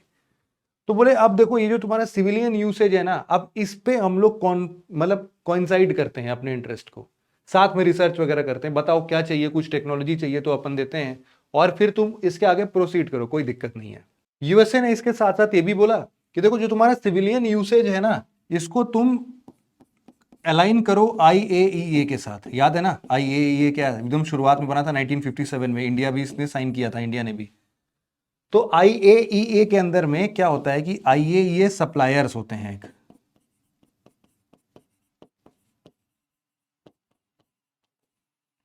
ये आपके कंट्री में फ्रीक्वेंट विजिट करते हैं, देखते हैं कि भाई सिविलियन यूज कर रहे हो कि नहीं कर रहे हो, उसका जो माल इंपोर्ट किया है किसी दूसरे देश से उसका पर्टिकुलर सिविलियन यूज ही तो हो रहा है ना, उसका कहीं मिलिट्री पर्पज में यूज तो नहीं कर रहे हो। तो ये लोग रैंडमली, ये आईएईए सप्लायर्स ग्रुप जो हैं, ये लोग आते हैं और चेक वगैरह सब करते हैं। तो इंडिया मान गया इन सब चीज़ों के लिए कि कोई दिक्कत नहीं है, हमने जब अपना नोशन क्लियर कर रखा है कि अलग अलग होगा तो अलग अलग होगा, हम नहीं मिक्सअप कर रहे हैं। इसी के चलते क्या हुआ, 2007 में, अगस्त 2007 में इंडिया यूएस का डील बढ़िया बन गया, और इसी डील को हम लोग क्या बोलते हैं, 123 एग्रीमेंट भी बोलते हैं। और मजेदार बात क्या हुई, ये अगले साल अगस्त 2008 में एनएसडी, याद है, न्यूक्लियर सप्लायर ग्रुप, जो 1974 के पोखरण टेस्ट के बाद भड़क गए थे कि यार ये क्या कर दिया तुमने, एनएसजी ने इनको वेवर दे दिया, है ना। एनएसजी ने इंडिया को वेवर दे दिया कि ठीक है भैया, हो गई थी उस टाइम गलती तुमसे, अब मत करना, ठीक है, चलो जाओ खुश रहो। तो अब एनएसजी से भी वेवर मिल गया, और इसके 2 महीने बाद ही, मतलब कि अक्टूबर 2008 में, जो एनएसजी के अंदर में यूएसए ने सैंक्शंस लगाए थे, वो यूएसए ने भी सैंक्शन हटा दिए, मतलब कि यूएसए ने भी अपने सैंक्शंस को पूरे तरीके से हटा दिया कि भाई कोई दिक्कत नहीं है, ठीक है चिल करो। ये सब अपना शुरुआती दौर में होता रहता है, but we are good to go, कोई दिक्कत नहीं है। तो इस तरीके से इंडिया जो है एक इमर्जिंग वर्ल्ड में सामने आया। अब यहां से बात अपनी आगे बढ़ती है फेज 4 की तरफ।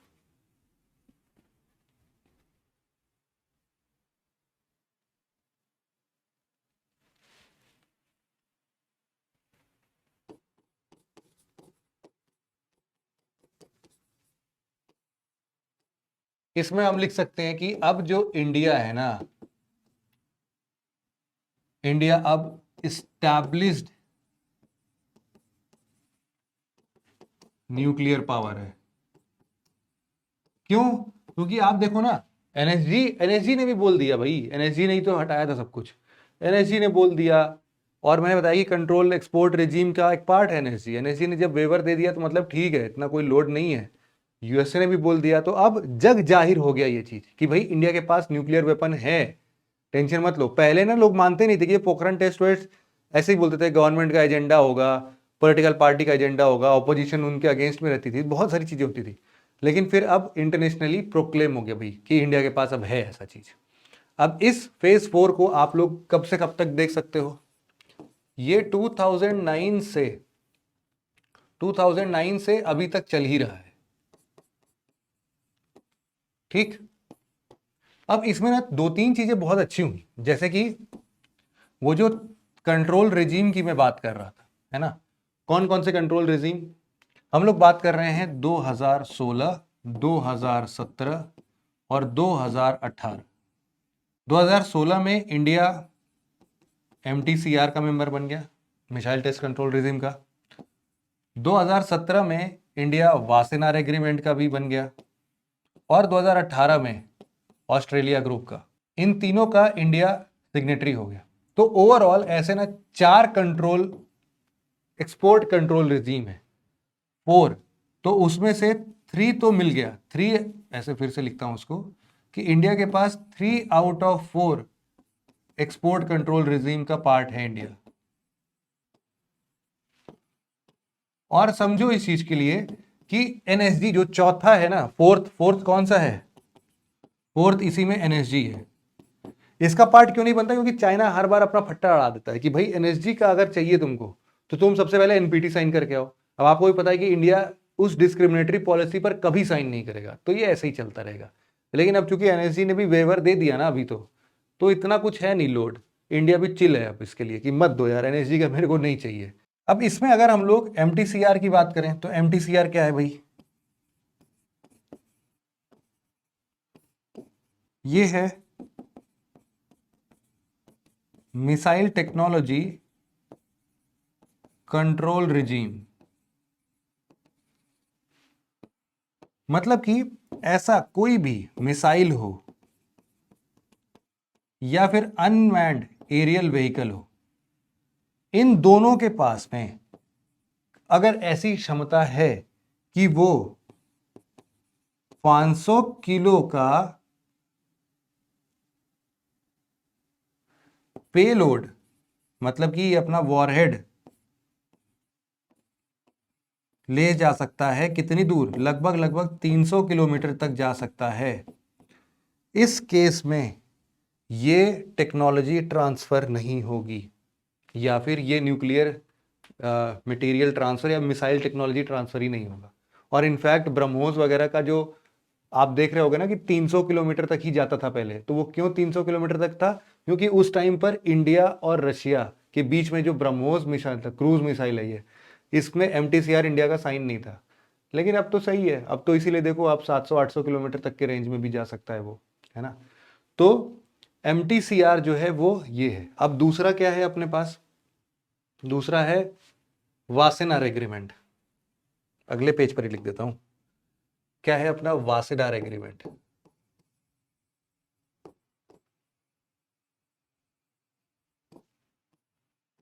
इसका कहना है कि जो भी हमारे पास मान लो आर्म्स होते हैं,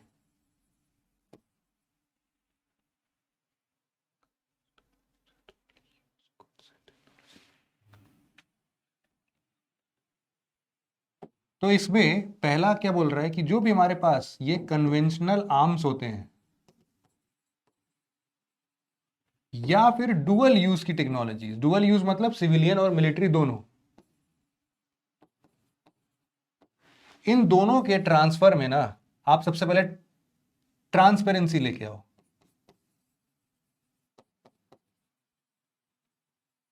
ट्रांसपेरेंसी इन ट्रांसफर मतलब एक दूसरे से अगर अदला बदली इन सब के बारे में हो रहा है तो सबसे पहले आपको कुछ कुछ ट्रांसपेरेंसी लेके आनी पड़ी, कुछ रूल्स रेगुलेशंस बनाने पड़ेंगे। और साथ ही साथ ये भी बोलता है कि ये सारे जो वेपन्स हैं, आर्म्स हैं, वो टेररिस्ट को नहीं देना है, मतलब टेररिस्ट को सप्लाई नहीं करना है। ठीक है, ये हो गया अपना वासेनार एग्रीमेंट। सिमिलरली एक ऐसा ही है ऑस्ट्रेलिया ग्रुप।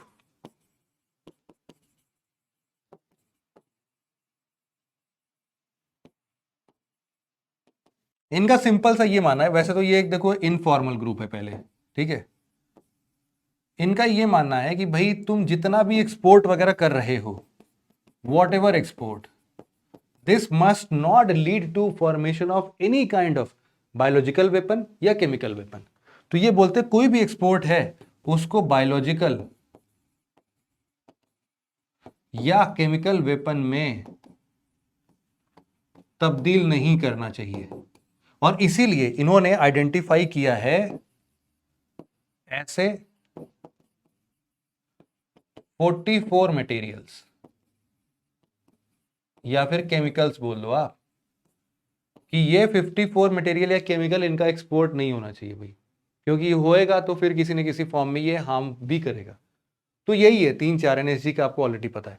तो मोटा मोटा लगभग यही कहानी है अपने पास, है ना। यही था पूरा अपना फंडा। एक बार देख लेते हैं वापस से। आई थिंक आपको एक कहानी समझ में आ जाए ना तो समझ लो आधी टेंशन तो यही है अपना। यहीं से न्यूक्लियर जर्नी ऑफ इंडिया से इसको एक बार वापस से पढ़ लेना। जितनी भी बॉडीज हमने बात की है ना टाइमलाइन के साथ में, वो सब आपको हमेशा कॉन्फिडेंस देगी। और ये सभी क्वेश्चंस के आंसर मुझे चाहिए। हम लोगों ने इसमें कुछ बातचीत कर लिया है, सारे हो गए अपने पास, है ना। बिल्कुल है, ठीक है। ये सारी चीजें अपनी डन है। अब हम लोग क्या कर सकते हैं, इसको बंद कर सकते हैं और क्या। तो अभी तक अपने पास भाई सारे जो हैं पोर्शन कंप्लीट हो चुके हैं इस चैप्टर से। आप लोग बढ़िया से मजे से पढ़िए, और कंफ्यूजन आए तो इसको दोबारा जरूर से देख लीजिएगा। ये नोट्स वगैरह भी मैं आपको जल्द ही अपने टेलीग्राम चैनल पर दे दूंगा। मेरे टेलीग्राम चैनल के लिए आप सिंपली सर्च कर लीजिएगा शिवम सर PW, ऐसा लिख के सर्च करेंगे तो आपको टेलीग्राम चैनल मिल जाएगा, और वहां से आप इसकी PDF वगैरह चाहते हैं तो वहां से भी मिल जाएगा। अगर आप मुझसे डायरेक्ट भी जुड़ना चाहते हैं, कुछ बातचीत करना चाहते हैं, कुछ डाउट है पूछना चाहते हैं, तो आप वहां पर डायरेक्टली आके मुझसे जुड़ सकते हैं, बातचीत कर सकते हैं। तो आज के लेक्चर को यहीं पर विराम देता हूं। Thank you very much for listening it very patiently friends. Have a nice day.